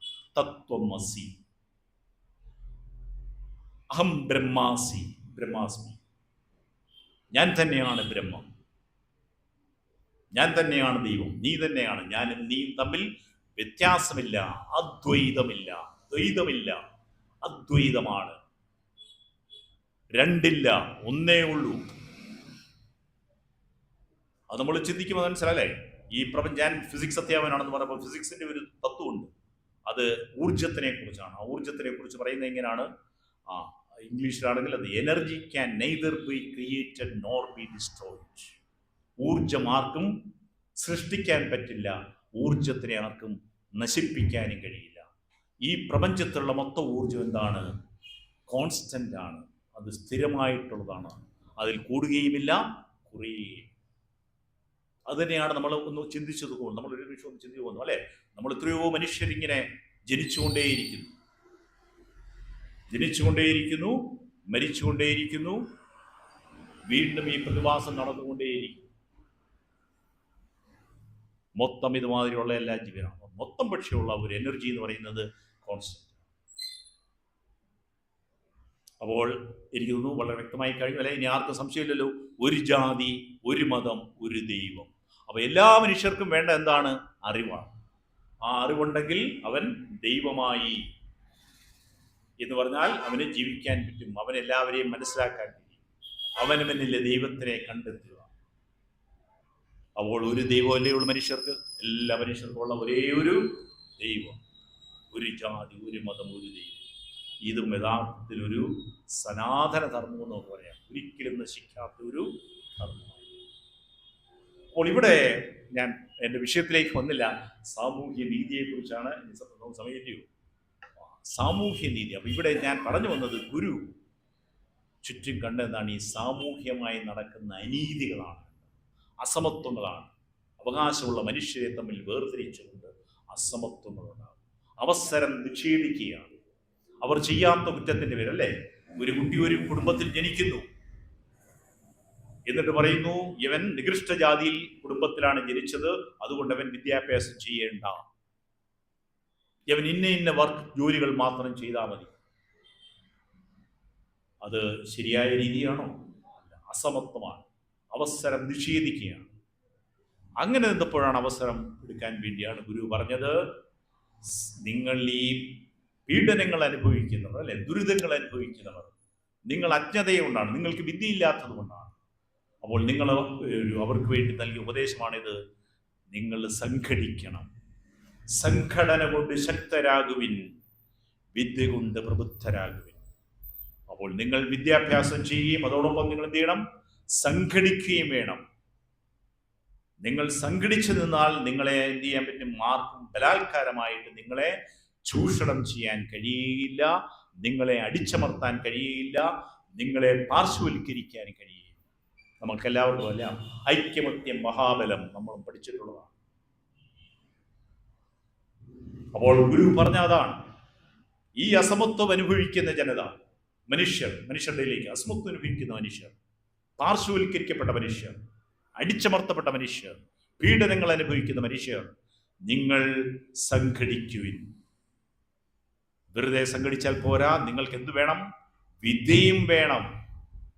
നിങ്ങൾ നേടുന്ന വിദ്യ നിങ്ങൾ ബുദ്ധിപൂർവം വിനിയോഗിക്കുക. അപ്പോൾ മാത്രമേ നിങ്ങൾക്ക് എന്ത് പറ്റത്തുള്ളൂ? ഇതിൽ നിന്ന് മാറി നിങ്ങളും മനുഷ്യരാണ്, ഇവിടെ സുഖലോകത്തിൽ കഴിയുന്ന മനുഷ്യരും നിങ്ങൾക്ക് ഒരേ അവകാശമാണ്, നിങ്ങൾ തമ്മിൽ യാതൊരു വ്യത്യാസവും വരുന്നില്ല, എല്ലാവരിലും തുല്യത വരും, സമത്വം വരും. അപ്പോഴാണ് നമ്മൾ പറയുന്ന പുതിയ മുദ്രാവാക്യങ്ങളൊക്കെ നമ്മൾ പറയും, സ്വാതന്ത്ര്യം, സമത്വം, സാഹോദര്യം അല്ലേ. സ്വാതന്ത്ര്യം, സമത്വം, സാഹോദര്യം. ഇത് മുദ്രാവാക്യത്തിൽ നിന്നാ മതിയോ? പ്രവൃത്തി ഫലത്തിൽ കാണണ്ടേ? നമ്മൾ ചുറ്റും കാണുമ്പോൾ ഇതെല്ലാം കാണണം. സ്വാതന്ത്ര്യമുണ്ടോ, നമുക്ക് സമത്വമുണ്ടോ, സാഹോദര്യമുണ്ടോ? അപ്പൊ ഗുരു അതിനു വേണ്ടിയായിരുന്നു പ്രവർത്തിച്ചത്. ഈ സമത്വവും സ്വാതന്ത്ര്യവും സാഹോദര്യവും എല്ലാ മനുഷ്യർക്കും ഉണ്ടാകും, തുല്യാവകാശം. അപ്പോൾ ഈ അവകാശങ്ങൾ ഇല്ലാതിരുന്ന എന്തുകൊണ്ടാണ്? ഒരു വിഭാഗം ജനങ്ങളുടെ കയ്യിൽ ഈ സമ്പത്തെല്ലാം കൂടിയിരുന്നു. വിദ്യാഭ്യാസം അവരുടെ കയ്യിൽ മാത്രമായിരുന്നു വിദ്യ, അവരുടെ കയ്യിലായിരുന്നു അധികാരം. അതാണ് പ്രധാനം, അധികാരം അല്ലേ. അവരാണ് തിട്ടൂരങ്ങൾ നൽകുന്നത്. നീ 55 അടി മേലെ, നീ 70 അടി മേലെ, നീ ഇന്നതേ ചെയ്യാവൂ എന്നുള്ളതാണ്. അധികാരികളാണെന്നല്ല, അധികാരികളാണ്. അപ്പോൾ ഈ അധികാരത്തിൽ ആരെത്തണം? ഈ പാർശ്വവൽക്കരിക്കപ്പെട്ട ജനങ്ങൾ എന്ത് ചെയ്യണം? അധികാരത്തിൽ എത്തിയെങ്കിൽ മാത്രമേ എന്ത് ചെയ്യാൻ പറ്റത്തുള്ളൂ? ഇവിടെ സമത്വം ഉണ്ടാവുകയുള്ളൂ. അങ്ങനെ സമത്വം ഉണ്ടായാൽ മാത്രമേ എന്തുള്ളൂ? സാമൂഹ്യ നീതി ഉണ്ടാവുകയുള്ളൂ. നമ്മളിപ്പോൾ പറയും ശരിയാണ്, നമുക്ക് സ്വാതന്ത്ര്യം കിട്ടി, 2024 1947 ഓഗസ്റ്റ് 15 നമ്മൾ സ്വതന്ത്രരായി. ബ്രിട്ടീഷുകാരായിരുന്നു അതിനു മുമ്പ് ഭരിച്ചിരുന്നു. അതിനു മുമ്പ് രാജാക്കന്മാരും ഇതുമാതിരിയുള്ള ജാതി വ്യവസ്ഥ നിർമ്മിച്ച ചാതുർവർണ്ണ വ്യവസ്ഥയുടെയൊക്കെ അധികാരികളുടെ ഭരണമായിരുന്നു. ബ്രിട്ടീഷുകാർ വന്നപ്പോഴാണ് അതിൻ്റെ കുറവൊക്കെ ഉണ്ടായത്. ഗുരുദേവൻ പറഞ്ഞിട്ടുണ്ട് അല്ലേ, ഞാൻ സന്യാസിയായത്, എനിക്ക് സന്യാസം കിട്ടിയത് എന്തുകൊണ്ടാണ്? ബ്രിട്ടീഷുകാർ ഇവിടെ ഉള്ളത് കൊണ്ടാണ്. മറിച്ച് ശ്രീരാമന്റെ കാലമായിരുന്നുവെങ്കിൽ എന്ത് സംഭവിക്കുമായിരുന്നു? എനിക്ക് ശംഭുകന്റെ അവസ്ഥ വരുമായിരുന്നു. എന്താണ്? ശംഭുകൻ എന്ന ശൂദ്രൻ തപസ് ചെയ്തപ്പോൾ ശ്രീരാമൻ അദ്ദേഹത്തിന്റെ തല വെട്ടിക്കളഞ്ഞു. കാരണം നീ ശൂദ്രനായിട്ട് ജനിച്ച നിനക്ക് ഇത് തപസ് ചെയ്യാനുള്ള അധികാരമില്ല, നീ നിയമവ്യവസ്ഥക്കെതിരായിട്ടാണ് പ്രവർത്തിച്ചത്. അതുകൊണ്ടാണ് ഗുരുദേവൻ പറഞ്ഞത്, എനിക്ക് അല്ലെങ്കിൽ അരുവിപ്പുറത്ത് ശിവപ്രതിഷ്ഠ നടത്തിയ ഗുരുദേവന്റെ തലയും അവിടെ ഉണ്ടാകുമായിരുന്നില്ല. അവിടെയാണ് നമ്മുടെ ഈ കർക്കിടക മാസത്തിൽ നമ്മളിവിടെ പ്രഭാഷണ പരമ്പരകൾ ആരംഭിക്കുന്നതിൻ്റെ ഒരു പ്രാധാന്യം മനസ്സിലാക്കുക. അപ്പോൾ സാമൂഹ്യമായ അസമത്വം ഇല്ലാതാക്കാൻ വേണ്ടി പ്രയത്നിച്ചതാണ് ശ്രീനാരായണ ഗുരുദേവൻ. അങ്ങനെ നമ്മുടെ അതിലേക്ക് കൂടുതൽ വരുന്നില്ല, സമയമില്ലാത്തതുകൊണ്ട് നമുക്കറിയാം, കേരളത്തിൽ ഗുരുദേവൻ ഇരുന്ന സമയത്ത് തന്നെ ഈ അസമത്വങ്ങൾക്കെതിരെ ഡോക്ടർ പൽപുവിനെ അറിയാം. അദ്ദേഹം MBBS പഠിച്ചു, ഡോക്ടറായി ചെന്ന് രാജാവിൻ്റെ അടുത്ത് എനിക്ക് ജോലി വേണം. അപ്പോൾ പറഞ്ഞെന്താണ്? ഇല്ല, നീ ജനിച്ചത് ഈ ഞങ്ങൾ പറയുന്ന മനുഷ്യജാതിയിലെ അല്ല, ഈ 4 ജാതിയിലല്ല ജനിച്ചത്. അപ്പോൾ നിനക്ക് ഇത്തരം ജോലികൾ ചെയ്യാൻ അധികാരമില്ല. നിനക്ക് ഞങ്ങൾ തർപ്പിച്ച ഒരു കുലത്തൊഴിലുണ്ട്. നീ പോയി തെങ്ങിൻ്റെ മണ്ടയിൽ കയറി കള്ളി ചെത്തുക, വേണമെങ്കിൽ 3-4 തെങ്ങ് നിനക്ക് വേണ്ടി പതിച്ചു തരാമെന്നാണ്. എത്ര നോക്കൂ, അങ്ങനെ ഇത്രയും വിദ്യാഭ്യാസം ചെയ്ത് ഒരു മനുഷ്യനോട് ഇങ്ങനെ പറഞ്ഞു കഴിഞ്ഞാൽ, അധികാരി പറഞ്ഞു കഴിഞ്ഞാൽ ഉണ്ടാകുന്ന മനോവേദന അല്ലേ? നമ്മളിപ്പം ചെയ്തു, വിദ്യാഭ്യാസം ചെയ്തു, ഡോക്ടറായി അല്ലെ എഞ്ചിനീയറായിട്ട് ചെയ്യുമ്പോൾ നമ്മുടെ സർക്കാർ പറയുകയാണ്, നീ ജനിച്ച ഇന്ന ജാതിയിലാണ്, നിനക്ക് ഈ പണിയൊന്നും വേണ്ട, നിന്നോട് ആര് പറഞ്ഞു തീരുമാനിക്കാൻ? നീ പോയി 5 തെങ്ങ് ഞാൻ സർക്കാർ പതിച്ചു തരാം, അതിൻ്റെ പോയി എടുക്കുക, നീ ഈ ഒരു പണി മാത്രം ചെയ്താൽ. അപ്പൊ ഇത്തരം അനീതികൾ അനുഭവിച്ചറിഞ്ഞ ഒരു വിഭാഗമായിരുന്നു ആ കാലഘട്ടത്തിലുള്ളത്.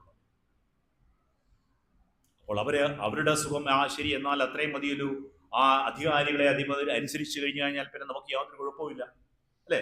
അതങ്ങനെ വെച്ചാൽ അപ്പൊ ഇനി ബാക്കിയുള്ളവരുടെ കാര്യം നമ്മളെന്തിനാ? പക്ഷെ അവരെന്ത് ചെയ്തു? ചുറ്റും കാണുന്നവരെ സഹോദരരായി കണ്ടു, അവരനുഭവിക്കുന്നു. പൽപ്പു അവിടെ നിന്ന് തുടങ്ങിയ പ്രസ്ഥാനമാണ് ഇത്.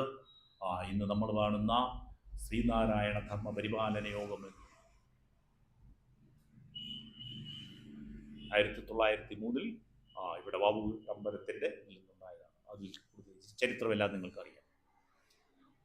അങ്ങനെ പ്രക്ഷോഭങ്ങൾ. അപ്പം ആ സമയത്ത് തന്നെയാണ് തിരുവിതാംകൂറിലേക്ക് എന്ത് ചെയ്ത് ഇതുമാതിരി അധികാര സ്ഥാനങ്ങളിൽ ഈ ജനവിഭാഗങ്ങൾ കൂടി പ്രാതിനിധ്യം വേണമെന്ന് പറഞ്ഞു. പ്രാതിനിധ്യം, റെപ്രസെന്റേഷൻ പറഞ്ഞാൽ അധികാര പങ്കാളിത്തം വേണം. സർക്കാർ സർവീസിൽ ഈ തീരുമാനത്തിൽ ഇന്ന ജാതികൾ, ഈ ചാതുർവർണ്ണത്തിലല്ലാത്ത ജാതികൾക്കൊന്നും നിങ്ങൾ സർക്കാർ സർവീസിൽ പ്രവർത്തിക്കാൻ അധികാരമില്ല. അങ്ങനെ പറഞ്ഞുകൊണ്ടാണ് അപ്പം എന്ത് ചെയ്തു? അന്ന് ശൂദ്രരുൾപ്പെടെയുള്ളവർക്ക് വേണ്ടി ആദ്യമേ എന്താണ് ഒരു മലയാളി മെമ്മോറിയൽ എന്നും പറഞ്ഞൊരെണ്ണം സ്ഥാപിച്ചല്ലേ? അതായത് പരദേശികളെയായിരുന്നു അന്ന് ഇവിടെ സർക്കാർ ജില്ല. കേരളത്തിന് പുറത്തുള്ള ബ്രാഹ്മണരെ മാത്രമേ ഇവിടെ രാജാവ് നിയമിക്കത്തുള്ളൂ. അപ്പോൾ ഇവിടെയുള്ള ബാക്കി എല്ലാ മനുഷ്യരും പറഞ്ഞാൽ തെറ്റാണ്, ഇത് അനീതിയാണ്, ഇത് അസമത്വമാണ്. അങ്ങനെ അതിനുവേണ്ടിയുള്ള ഒരു നിവേദനമാണ് മലയാളി മെമ്മോറിയൽ. അങ്ങനെ മലയാളി മെമ്മോറിയൽ കിട്ടിയപ്പം കുറച്ച് പേർക്കൊക്കെ സന്തോഷമായി. അങ്ങനെ അവർക്കൊക്കെ കുറേ പേര് കിട്ടി. പക്ഷെ അപ്പോഴും എന്ത് ചെയ്തു? ബഹുഭൂരിപക്ഷം വരുന്ന ഈ പൽപ്പുവിൻ്റെ സമുദായമായ ഈഴവ സമുദായത്തിനും ദളിത് സമുദായങ്ങൾക്കും ആദിവാസി സമൂഹത്തിനെ ഒന്നും ഇതിൻ്റെയൊക്കെ 7 അയലത്ത് പോലും അടുപ്പിച്ചത്. അങ്ങനെയാണ് പൽപ്പു എന്ത് ചെയ്തു? ഒരു മെമ്മോറാണ്ടം ഉണ്ടാക്കി കൊടുത്തത്, ഈഴവ മെമ്മോറിയൽ. ഈഴവ മെമ്മോറിയൽ. ഞാൻ അതിൻ്റെ കൂടെ ഒരു വാക്കും കൂടെ, ഒരു കാര്യം കൂടെ നമ്മൾ ഓർക്കണം. ഞാൻ നേരത്തെ ജാതി എന്നുള്ള വാക്കിൻ്റെ അർത്ഥം പറഞ്ഞു അല്ലേ? അപ്പോൾ നിങ്ങൾ പലരും പറയും ഈഴവ എന്ന് പറയുമ്പോൾ അതൊരു ജാതിയല്ലേ? ഈഴവ എന്ന് പറയുന്നത് ഒരു ജാതിയാണോ? ജാതിയാണോ? അല്ലേ അല്ല. ഈ ജാതി വ്യവസ്ഥയുള്ള ഏതിനകത്താണ്? ലോകത്താകപ്പാടെ ഈ ജാതി എന്ന് പറയുന്ന ഈ 4 വർണ്ണങ്ങളിലേ ഉള്ളൂ മനുഷ്യരെ നാലായി തിരിച്ച്. ബാക്കി എല്ലാവരിടത്തും ഒരു ജാതി ഉള്ളൂ. അപ്പോൾ ഈഴവർ എന്ന് പറയുന്ന ഈ ചാതുർവർണ്ണയത്തിൽ ഉൾപ്പെടുന്നവരാണോ? അല്ല, ഇതിന് പുറത്തുള്ളവരാണ്. അവരെ ഇംഗ്ലീഷിൽ പറയുന്ന വാക്കായിരുന്നു ഔട്ട്കാസ്റ്റ്.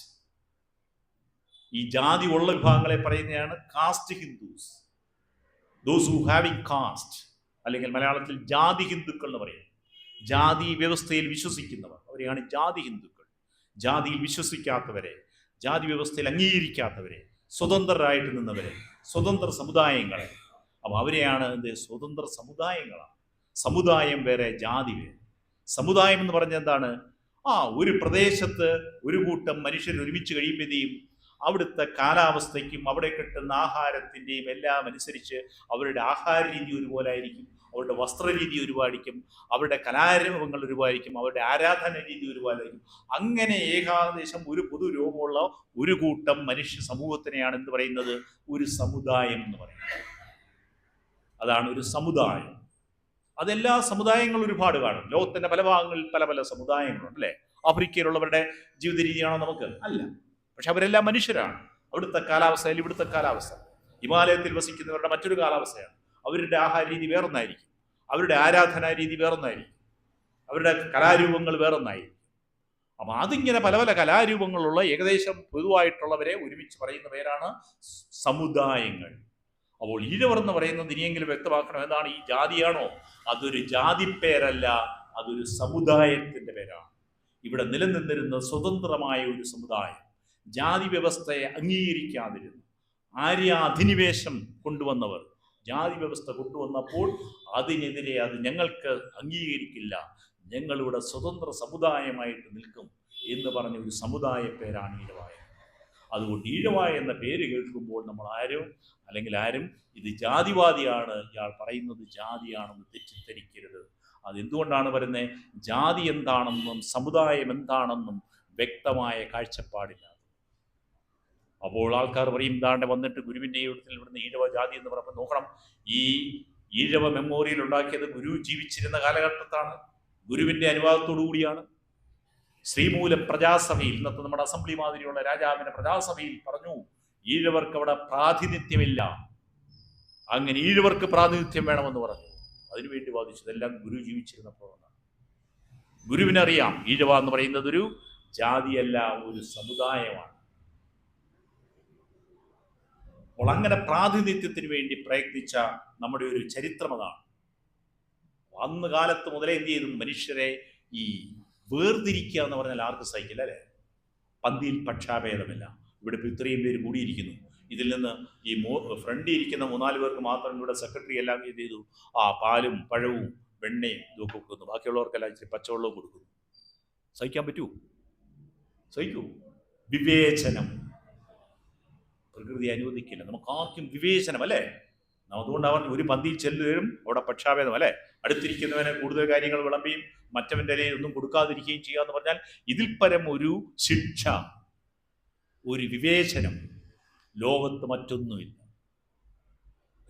അപ്പോൾ നിരന്തരമായി നമ്മുടെ ചരിത്രം പരിശോധിക്കുമ്പോൾ ഒരു വിഭാഗം ജനങ്ങൾ വിവേചനങ്ങൾക്ക് നിരന്തരം അടിമകളായി അല്ലെ? ഇതെല്ലാം വിവേചനമാണ്.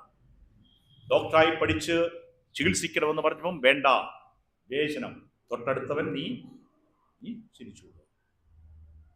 അപ്പോൾ ഈ വിവേചനത്തിനെതിരെ എന്ത് ചെയ്യണം?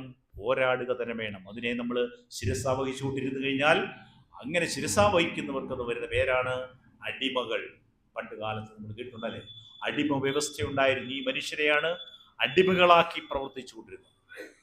അവർക്ക് ഭക്ഷണം കൊടുക്കില്ല, വസ്ത്രം കൊടുക്കില്ല, അവരെ ഉപദ്രവിച്ചുകൊണ്ടിരിക്കും, എല്ലാ വേലകളും അവരെ കൊണ്ട് ചെയ്യുന്നു. അത് ഈ അടിമഭാവം എന്താണ്? നമ്മളിൽ സ്വതന്ത്ര ചിന്തയില്ലെങ്കിൽ, വിദ്യയില്ലെങ്കിൽ, അറിവില്ലെങ്കിൽ നമ്മൾ എന്തായിട്ട് മാറും? അടിമകളായിട്ട് മാറും. അതുകൊണ്ടാണ് ഗുരു പറഞ്ഞത്, നിങ്ങൾ അറിവ് നേടണം, വിദ്യ കൊണ്ട് പ്രബുദ്ധരാകുവിൻ, സംഘടന കൊണ്ട്. നിങ്ങൾ വിദ്യ കൊണ്ട് പ്രബുദ്ധരായ ഒരു സമൂഹത്തിന് മാത്രമേ എന്ത് ചെയ്യാൻ പറ്റൂ? സംഘടിക്കാൻ പറ്റുകയുള്ളൂ. വിദ്യ നേടാത്ത സമൂഹത്തിൽ ഒരിക്കലും സംഘടിക്കാൻ കഴിയില്ല. അടിമകൾ 10,000 അടിമകൾ കാണും, അതിനെ നയിക്കാൻ ഒരൊറ്റ അടിമയല്ലാത്ത ഒരു മനുഷ്യൻ മതി. കാരണം മറ്റേ 10,000 മനുഷ്യർക്കും അടിമ മനോഭാവമാണ്. അവരിൽ സ്വതന്ത്ര ചിന്തയില്ല, അവൻ അറിവില്ല. അല്ലേ? നമുക്കറിയാം, കന്നുകാലികളെ ഒരു മനുഷ്യൻ മേയിച്ചുകൊണ്ട് പോകത്തില്ലേ ഒരു ഈർക്കിൽ കമ്പം കൊണ്ട് 10,000-15,000. കാരണം എന്താണ്?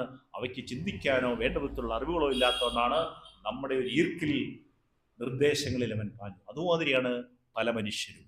ആ മനുഷ്യരുടെ എല്ലാം പൊതു സ്വഭാവം എന്തായിരിക്കും? അവർക്ക് വേണ്ട അറിവില്ല, അതായത് അവരിൽ ഈശ്വരനില്ല. അപ്പോൾ അവർക്ക് ആത്മവിശ്വാസമില്ല. അറിവുള്ളവരിൽ എന്തുകൊണ്ടും ആത്മവിശ്വാസം ഉണ്ടാവും. അറിവുള്ളവരിൽ ഈശ്വരനുണ്ട്. ഈശ്വരനുണ്ടെങ്കിൽ ആത്മവിശ്വാസമുണ്ട്. ആത്മവിശ്വാസമുണ്ടെങ്കിൽ തലയുയർത്തി പറയാൻ കഴിയും, അല്ലേ? എനിക്ക് അവകാശപ്പെട്ട കാര്യങ്ങൾ എനിക്ക് വേണം. അപ്പൊ അതിനു വേണ്ടിയാണ് ഈ പ്രാതിനിധ്യം, അധികാര പ്രാതിനിധ്യം വേണം. അപ്പൊ ലോകത്ത് നടന്ന നമ്മുടെ കാര്യങ്ങളിലെല്ലാം അപ്പൊ ഇതൊക്കെയാണ് സംഭവിച്ചുകൊണ്ടിരിക്കുന്നത്, ഈ തരത്തിലുള്ള അധികാര പ്രാതിനിധ്യം. ഇനി നമ്മൾ നോക്കുക. അപ്പൊ ഇപ്പോൾ പറയും ഇവിടെങ്ങും ആരും ജാതി അയിത്തമില്ലല്ലോ, അല്ലെ? അയിത്തങ്ങളില്ല. പണ്ടായിരുന്നെങ്കിൽ അതുണ്ടായിരുന്നു. പണ്ട് ഭക്ഷണം കഴിക്കാൻ പറ്റുന്ന എല്ലാവരും ഭക്ഷണം കഴിക്കാമല്ലോ. പക്ഷെ ഇന്ന് നമ്മൾ കാലം മാറി, അല്ലേ? പണ്ടായിരുന്നെങ്കിൽ നമ്മൾ ഇവിടുന്ന് തിരുവനന്തപുരം എന്ത് ചെയ്യണമായിരുന്നു? നമ്മൾ നടന്നു പോകുമായിരുന്നു. ഇന്ന് ആരെങ്കിലും നടന്നു പോകും? പിന്നെ കളവണ്ടി പോകുമായിരുന്നു. ഇന്ന് നമ്മൾ ബസ്സിൽ പോകും, സ്കൂട്ടറിൽ പോകും, കാറിൽ പോകും. അല്ലെങ്കിൽ ഡൽഹി വരെ പോകണമെങ്കിൽ നമുക്ക് നിമിഷം കൊണ്ട് ഫ്ലൈറ്റിൽ പോകാൻ പറ്റും. അപ്പം കാലം മാറി, ശാസ്ത്രം പുരോഗമിച്ചു. പക്ഷെ അതോടൊപ്പം എന്ത് ചെയ്തു? ഈ നേരത്തെ നമ്മൾ സൂചിപ്പിച്ച ഈ വിവേചനങ്ങളും അയിത്തങ്ങളുമൊക്കെയും പരിഷ്കരിച്ചു. പിടികിട്ടിയോ? പണ്ടത്തെ അയിത്തമല്ല ഇന്നുള്ള അയിത്തം. പണ്ടുള്ള വിവേചനമല്ല ഇന്നുള്ള വിവേചനം. ഇന്നും വിവേചനങ്ങൾ തുടർന്നുകൊണ്ടേയിരിക്കുകയാണ്. അതുകൊണ്ടാണ് 2007 യുനെസ്കോ ഫെബ്രുവരി 20 എന്ന ദിവസം ലോക സാമൂഹിക നീതി ദിനമായിട്ട് ആചരിക്കുന്നത്. എന്തിനു വേണ്ടിയാണ് സാമൂഹ്യ നീതി നമ്മൾ ആചരിക്കുന്നത്? കാരണം സാമൂഹ്യമായ അനീതി ഇന്നും നിലനിൽക്കുന്നു. നമുക്ക് ചുറ്റും സാമൂഹികമായ അനീതി നിലനിൽക്കുകയാണ്. നമ്മുടെ പഞ്ചേന്ദ്രിയങ്ങൾ, നമ്മുടെ കണ്ണും മനസ്സും ചിന്തകളും ചെവിയും എല്ലാം നമ്മൾ തുറന്നുകൊണ്ട് ചുറ്റും കണ്ണോടിക്കുമ്പോൾ, അതിൽ കൂടെ നമ്മൾ സൂക്ഷ്മമായി വിശകലനം ചെയ്യുമ്പോൾ നമുക്ക് മനസ്സിലാകും ഇന്നും പഴയതിനേക്കാൾ ഒരുപക്ഷെ വ്യത്യസ്തമായ രീതിയിലും കൂടുതൽ ആഴത്തിലും വിവേചനങ്ങളും അനീതിയും അസമത്വവും തുടർന്നുകൊണ്ടിരിക്കുന്നു.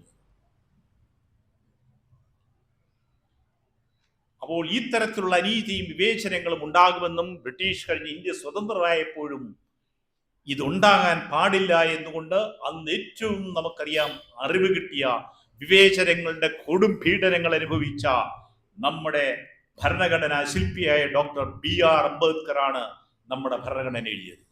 അദ്ദേഹം ദീർഘദർശിയായിരുന്നു, അല്ലെ? അദ്ദേഹത്തിന് എത്രയോ ഡോക്ടറേറ്റുകളായിരുന്നു. ഇത്രയും പണ്ഡിതനായ ഒരു മനുഷ്യൻ. ആലോചിച്ച് നോക്കുക. അദ്ദേഹത്തിന്റെ ജന്മം ഈ പറഞ്ഞ ജന്മമാണെങ്കിൽ അദ്ദേഹത്തിന് വിദ്യ പഠിക്കാനുള്ള അവസരമില്ലാത്തതാണ്. പക്ഷെ അദ്ദേഹം അതിനെല്ലാം അതിജീവിച്ചുകൊണ്ട് പരമമായ സത്യം കണ്ടെത്തി വിദ്യ നേടിക്കൊണ്ടാണ് അവസാനം അദ്ദേഹത്തിനെയാണ് നമുക്ക് സ്വാതന്ത്ര്യം കിട്ടിയപ്പം ഇന്ത്യയുടെ ഭരണഘടനാ ശില്പിയായിട്ട് അംബേദ്കർ അന്ന് എഴുതി വെച്ചു. എന്താണ്? ഇവിടെ ഒരു വലിയ വിഭാഗം ജനങ്ങളുണ്ട്. ഒരുപക്ഷെ ബ്രിട്ടീഷുകാരിൽ നിന്നും ഇന്ത്യക്കാരിലേക്ക് ഭരണം വരുമ്പോൾ ആ ഭരണം എന്തായിരിക്കും? ബ്രിട്ടീഷുകാർ വരുന്നതിന് മുമ്പുള്ള ഒരു ചാതുർവർണ്ണി വ്യവസ്ഥയിലേക്കായിരിക്കും വീണ്ടും കൂപ്പുകുത്തുക എന്ന് അംബേദ്കർ മനസ്സിലാക്കി. പിടികിട്ടിയും. അപ്പൊ അതുണ്ടാകാൻ പാടില്ല. അതുകൊണ്ട് പുതിയ ഭരണം, സ്വതന്ത്ര ഭരണത്തിൽ എന്ത് ചെയ്യണം? ഇവിടുത്തെ എല്ലാ സമുദായങ്ങൾക്കും, എല്ലാ ജനവിഭാഗങ്ങൾക്കും എന്ത് വേണം? അധികാരത്തിൽ പ്രാതിനിധ്യം വേണം. ജനകീയ സർക്കാരാണ്, ജനാധിപത്യമാണെന്ന് പറയുന്നു, അല്ലെ? നമ്മൾ ജനാധിപത്യം പുലർന്നു. എന്താണ് ജനാധിപത്യം? ജനങ്ങളാൽ തെരഞ്ഞെടുക്കപ്പെടുന്ന ജനങ്ങൾക്ക് വേണ്ടിയുള്ള ഭരണം, അതാണ് ജനാധിപത്യം. അപ്പോൾ നമ്മൾ ഇനി ഈ ജനസംഖ്യ ഒന്ന് പരിശോധിച്ച് നോക്കിയപ്പോൾ നമുക്ക് സ്വാതന്ത്ര്യം കിട്ടിയപ്പോഴും നമ്മുടെ ജനസംഖ്യയുടെ 20% മാത്രം വരുന്ന ഒരു വിഭാഗമാണ് നമ്മൾ ഈ വരേണ്യവർഗം അല്ലെങ്കിൽ ചാതുർവർണ്ണി വിഭാഗം എന്ന് പറയുന്ന ഈ നമ്മൾ ഉപയോഗിക്കുന്ന പേരുകൾ സവർണ വിഭാഗം എന്നും മുന്നോക്ക വിഭാഗം എന്നും. ഞാൻ പക്ഷേ ഈ വാക്കുകളൊന്നും ഉപയോഗിക്കുന്നില്ല. കാരണം ഉയർന്ന ചിന്തയുള്ളവരെ മാത്രമേ നമ്മൾ മുന്നോക്കം എന്ന് പറയാൻ പറ്റൂ, അല്ലെ?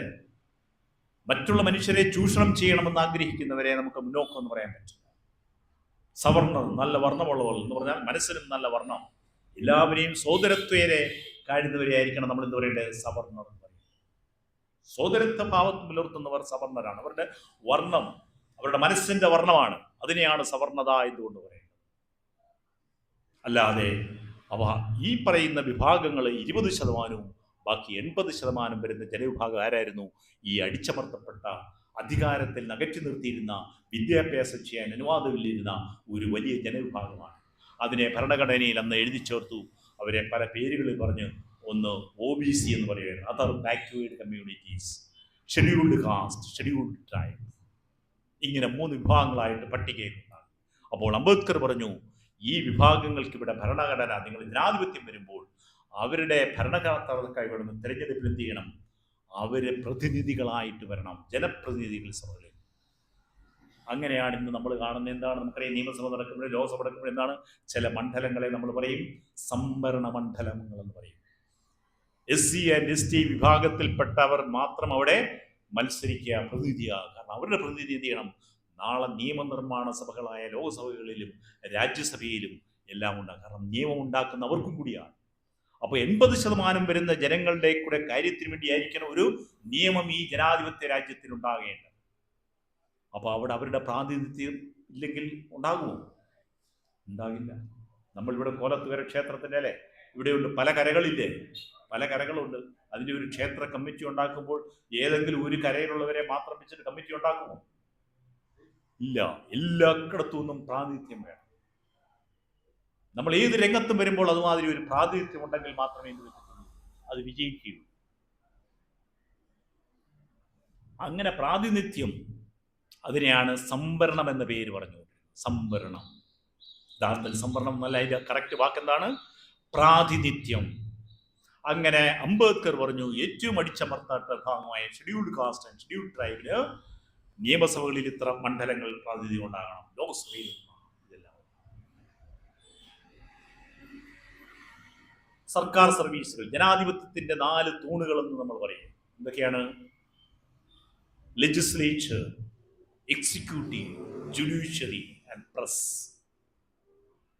നിയമനിർമ്മാണ സഭകൾ, ലെജിസ്ലേച്ചർ, ലോക്സഭ, നിയമസഭ, രാജ്യസഭ, അവരാണ് നിയമങ്ങൾ ഉണ്ടാക്കുന്നത് നമ്മുടെ ജനങ്ങൾക്ക് വേണ്ടി.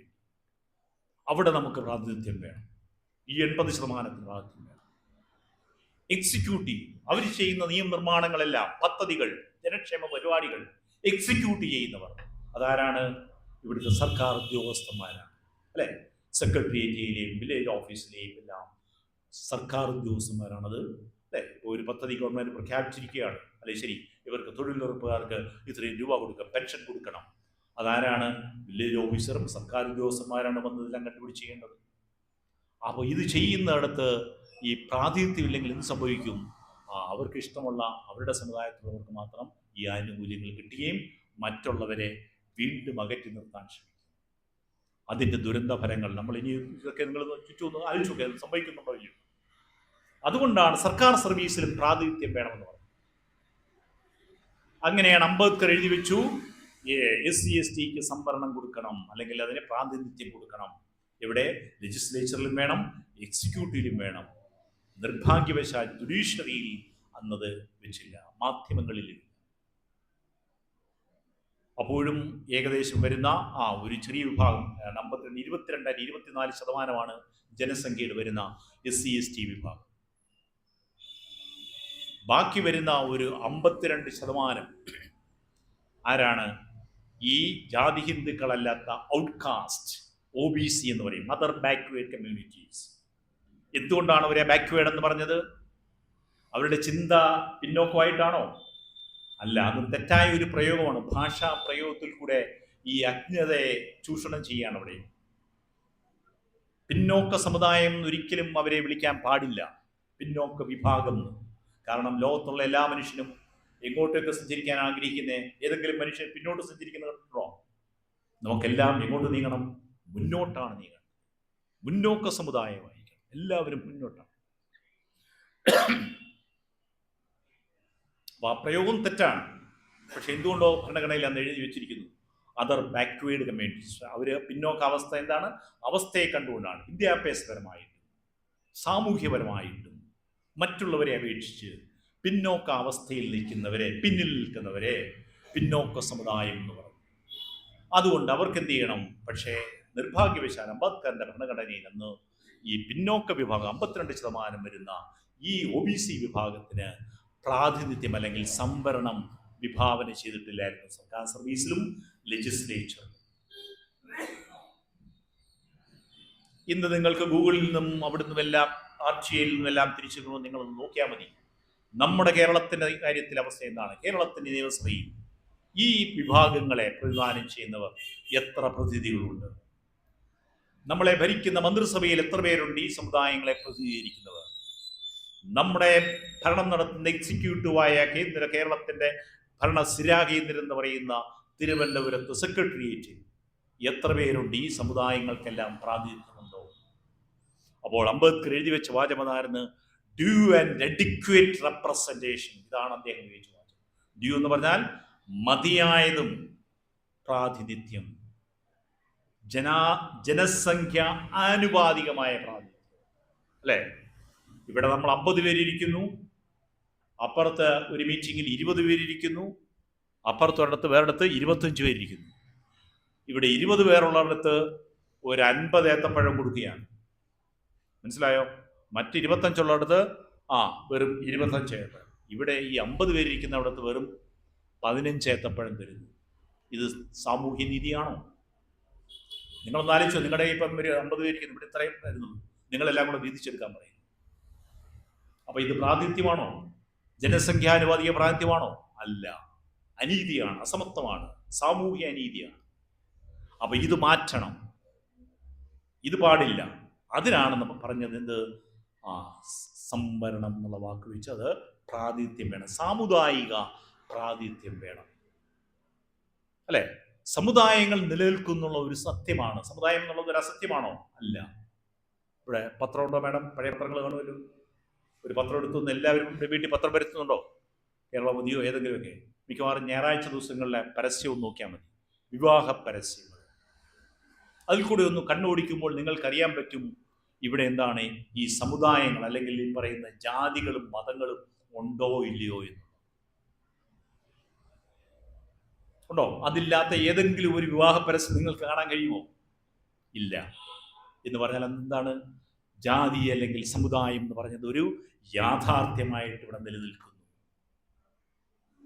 അപ്പോൾ ഈ സമുദായങ്ങൾക്ക് അവരുടെ ജനസംഖ്യ അനുസരിച്ചുള്ള പ്രാതിനിധ്യം ജനാധിപത്യത്തിന്റെ 4 തൂണുകളിലും ഉണ്ടാകണം, അല്ലെ? എവിടേക്കാണ്? ഭരണം നടത്തുന്ന നിയമനിർമ്മാണ സഭകളിൽ വേണം, നിയമസഭയിലും വേണം, ലോക്സഭയിലും വേണം, രാജ്യസഭയിലും വേണം. അവരാണ് നിയമങ്ങൾ ഉണ്ടാക്കുന്നത്. അവിടെ പ്രാതിനിധ്യമില്ലെങ്കിൽ എന്ത് പറ്റും? ഈ 20% വരുന്നവരുടെ പ്രാതിനിധ്യം, അവരുടെ എണ്ണമാണ് 500 പേരുള്ള MP-മാരിൽ 400ഉം ഈ 20% ജനങ്ങളുടെയാണ്, വരേണ്യവർഗത്തിന്റെയാണ്. ബാക്കി വരുന്ന 80% പ്രാതിനിധ്യം വെറും 10ഓ 15ഓ ആണെങ്കിൽ അവരുടെ ശബ്ദം അവിടെ കേൾക്കുവോ? ഇല്ല.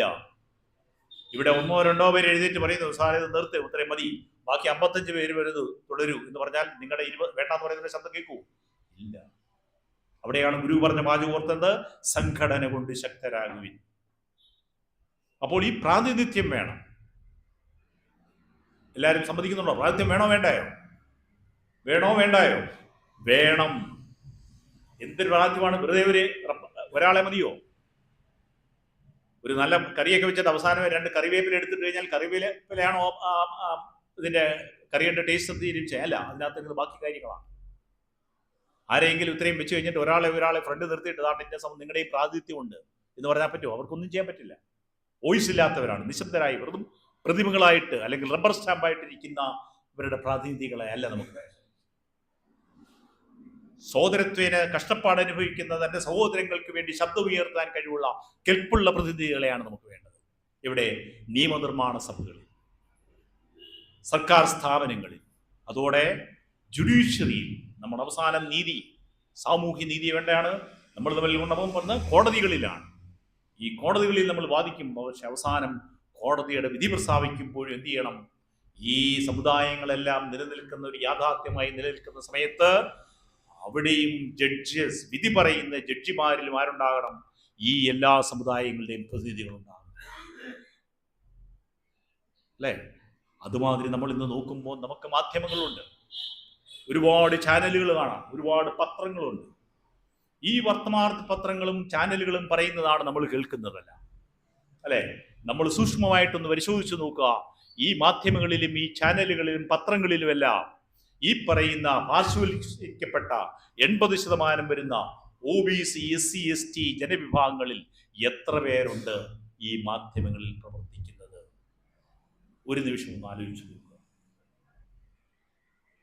വട്ടപൂജ്യം.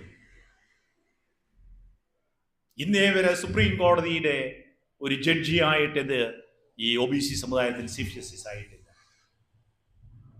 സുപ്രീം കോടതി ജഡ്ജിമാരില്ല. നമ്മൾ പറയും കേരളത്തിലെ ഏറ്റവും വലിയ സമുദായമാണ് ഈഴവ സമുദായം. ഈഴവ സമുദായത്തിൽ നായരുമായിട്ട് ഇന്നേ വരെ എത്രയോ ചീഫ് സെക്രട്ടറിമാർ ഈ കേരളത്തിലുണ്ടായിട്ടുണ്ട്. എക്സിക്യൂട്ടീവിന്റെ ചീഫ് സെക്രട്ടറി, ഏറ്റവും ഉയർന്ന സർക്കാർ ഉദ്യോഗസ്ഥൻ. അതിലേക്ക് ആകപ്പാടെ ഇന്നേ വരെ വന്നിട്ടുള്ള ഒരേ ഒരു ചന്ദ്രഭാൻ ഈഴവ സമുദായത്തിൽ, അല്ല ഇന്നേ വരെ ഒരു ചീഫ് സെക്രട്ടറിയും കേരളത്തിൽ ഈഴവ സമുദായത്തിൽ ഉണ്ടായിട്ടില്ല.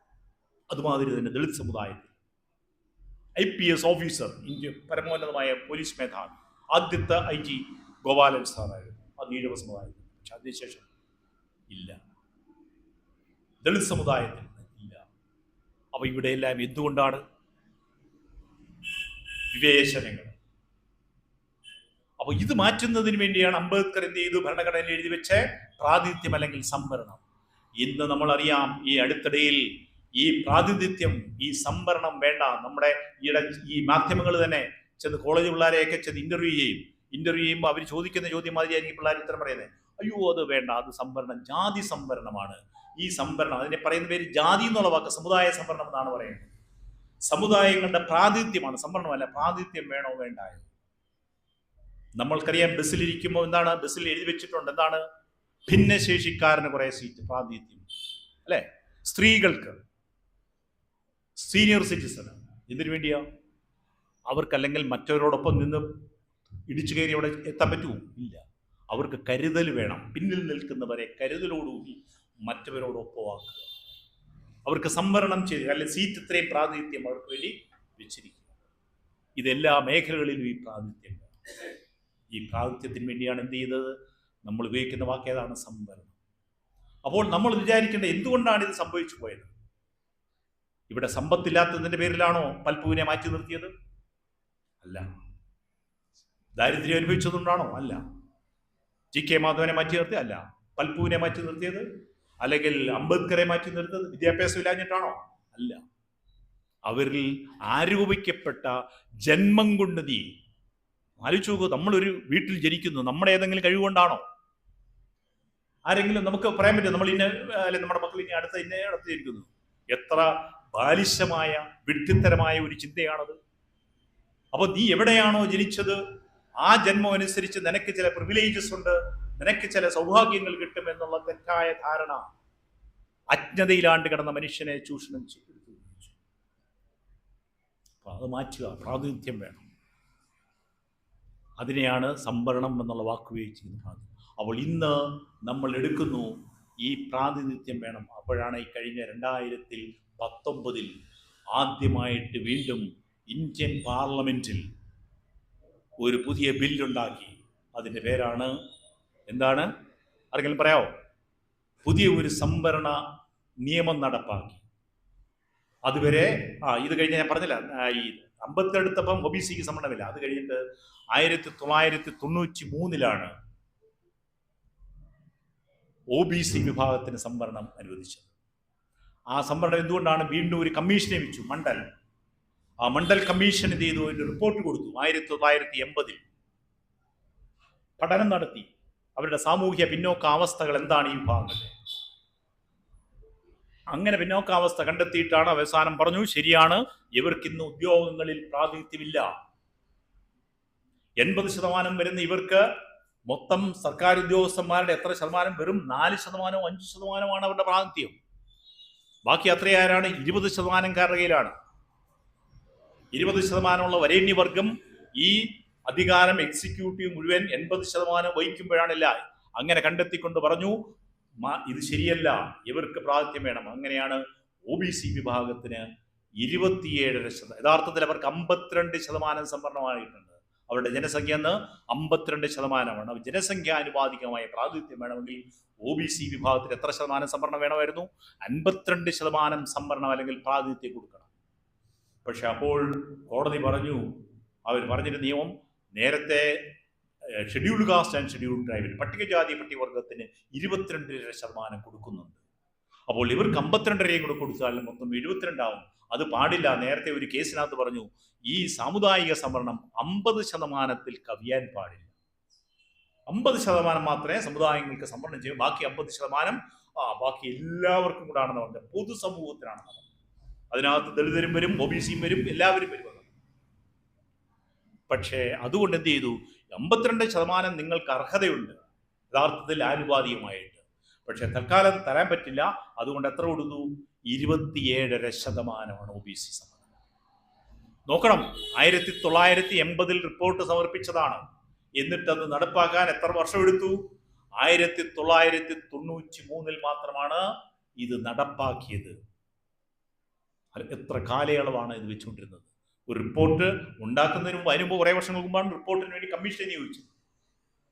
ആ കമ്മീഷൻ റിപ്പോർട്ടും കൊടുത്തിട്ട് ഇത്രയും വേണമെന്ന് പറഞ്ഞപ്പോഴും 52% കൊടുക്കണമെന്ന് പറഞ്ഞപ്പോഴും അവസാനം 27 കൊടുത്തതും 1993 ആണ്. അപ്പോഴും ഈ കണക്കെടുപ്പ്, സർക്കാർ സർവീസിലെ ആൾക്കാരുടെ സമുദായം തിരിച്ചുള്ള കണക്ക്, അതിനെയാണ് നമ്മൾ എന്ത് പറയുന്നത്? സെൻസസ്.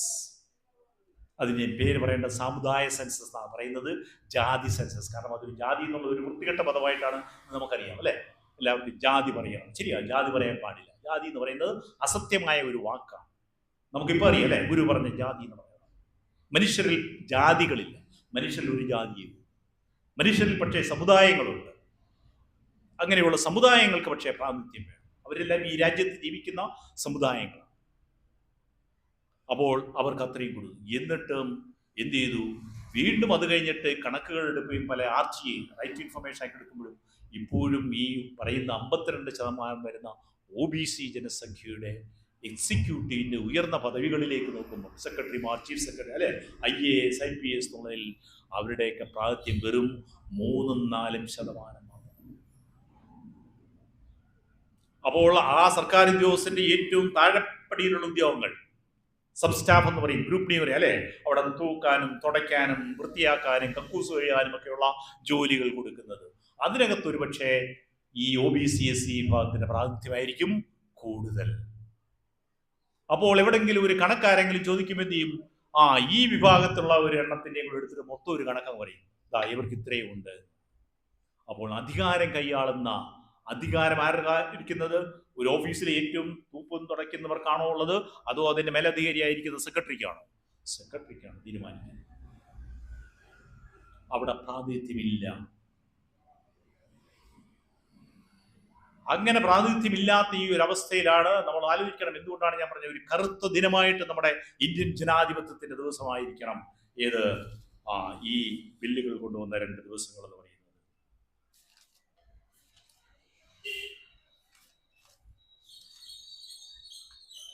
2019 ജാനുവരി 9-ാം തീയതി, 2022 നവംബർ 7-ാം തീയതി ഈ പ്രാതിനിധ്യമില്ലാതെ ഒരു വലിയ വിഭാഗം 80% ജനങ്ങൾക്ക് മതിയായ പ്രാതിനിധ്യം സർക്കാർ സർവീസിൽ മാത്രമേ സംവരണമുള്ളൂ. ബാക്കി ഒരിടത്തും ഒരു പ്രാതിനിധ്യവും ഇല്ല. ജുഡീഷ്യറിയിലെങ്ങും ഇന്നും 3-4% പ്രാതിനിധ്യമുള്ളൂ. ബാക്കി 90% പ്രാതിനിധ്യമാരാണ് 20% വരുന്നവരുടെ കയ്യിലാണ്. മാധ്യമങ്ങളുടെ കാര്യം ഞാൻ പറഞ്ഞു, അവിടെ 99% ആർക്കാണ് ഇതേ ഉള്ളൂ. ഈ 80% വരുന്ന OBC SCയുടെ പ്രാതിനിധ്യം വെറും 1% പോലും കാണില്ല. നമ്മൾ നോക്കിയാൽ, നിങ്ങൾ നോക്കുക, കാണുക. ഏഷ്യാനെറ്റ് ആയാലും ശരി, മറ്റേ എത്രയോ ചാനലുണ്ട്, മനോരമയായാലും ശരി, മാതൃഭൂമി ആയാലും ഈ ചാനലൊക്കെ വന്ന് എന്നും അന്തിച്ചർച്ച നടത്തുന്നവരും ഒക്കെ ഏത് സമുദായങ്ങളിൽ നിന്നുള്ളവരാണ്? ആ ചാനലിൻ്റെയൊക്കെ ഉടമസ്ഥന്മാരാരാണ്? അപ്പോൾ അവർ പറയുന്നത് ആർക്ക് വേണ്ടിയായിരിക്കും വാദിക്കുന്നത്?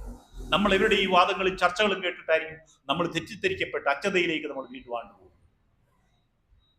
അപ്പോൾ ഈ തരത്തിലുള്ള കാര്യങ്ങൾ, അപ്പോൾ ആ ഒരു അവസരത്തിലാണ് നിർഭാഗ്യവശാൽ നമുക്ക് പറയേണ്ടി വരുന്നത് സ്വാതന്ത്ര്യം, സമത്വം, സാഹോദര്യം, അല്ലെങ്കിൽ കമ്മ്യൂണിസം, സോഷ്യലിസം എന്നൊക്കെ മുദ്രാവാക്യങ്ങളിൽ കൂടി എഴുതുകയും നമ്മളിലില്ല മറ്റേ രക്തം, ജാതി മത രക്തങ്ങളില്ല, നമ്മളിലുള്ള മാനവരക്തം എന്നൊക്കെ ഉദ്ഘോഷിക്കുന്ന, നമ്മളത്രയും വിശ്വസിച്ചിരിക്കുന്ന കമ്മ്യൂണിസ്റ്റ് എന്ന് പറയുന്ന രാഷ്ട്രീയ പാർട്ടി ഇന്ത്യ രാജ്യത്തന്ന് ഭരിച്ചുകൊണ്ടിരുന്ന, നമ്മുടെ കേരളത്തിൽ ഭരിച്ചുകൊണ്ടിരുന്നതാണ് 1-ാം പിണറായി സർക്കാരിൻ്റെ കാലത്ത്. അന്ന് ഇവിടെ ഒരു നിയമം നടപ്പാക്കി. ആ നിയമത്തെക്കുറിച്ചുകൂടി ഞാൻ പറഞ്ഞില്ലെങ്കിൽ നിങ്ങൾക്കറിയില്ല. ദേവസ്വം ബോർഡ് എന്ന് പറഞ്ഞ ഒരു സ്ഥാപനമുണ്ട്, അല്ലേ? അറിയാം. നമ്മുടെ ക്ഷേത്രങ്ങളുടെ എല്ലാം ഭരണം നടത്തുന്ന ദേവസ്വം ബോർഡ്. ഇന്ന് സ്വാതന്ത്ര്യത്തിന് ശേഷം നമുക്ക് ക്ഷേത്രപ്രവേശനം എല്ലാം കിട്ടിയതിന് ശേഷം ഇന്ന് എല്ലാ സമുദായങ്ങളും ക്ഷേത്രങ്ങളിൽ പോകും, അല്ലേ? ആ ക്ഷേത്രങ്ങളിലെ ഭണ്ഡാരങ്ങളിൽ ആരൊക്കെയാ വഴിപാട്? നമ്മളെല്ലാവരും പോയി വഴിപാട് നടത്തില്ലേ? കാണിക്കയിലും വഴിപാടുകൾ നടത്തും, ഹോമങ്ങൾ നടത്തും. അവിടെയുള്ള എല്ലാ കാശുകളും നമ്മൾ സമ്പാദിക്കുന്ന അവിടെ കൊടുക്കാറ്. ശബരിമലയിൽ പോകും.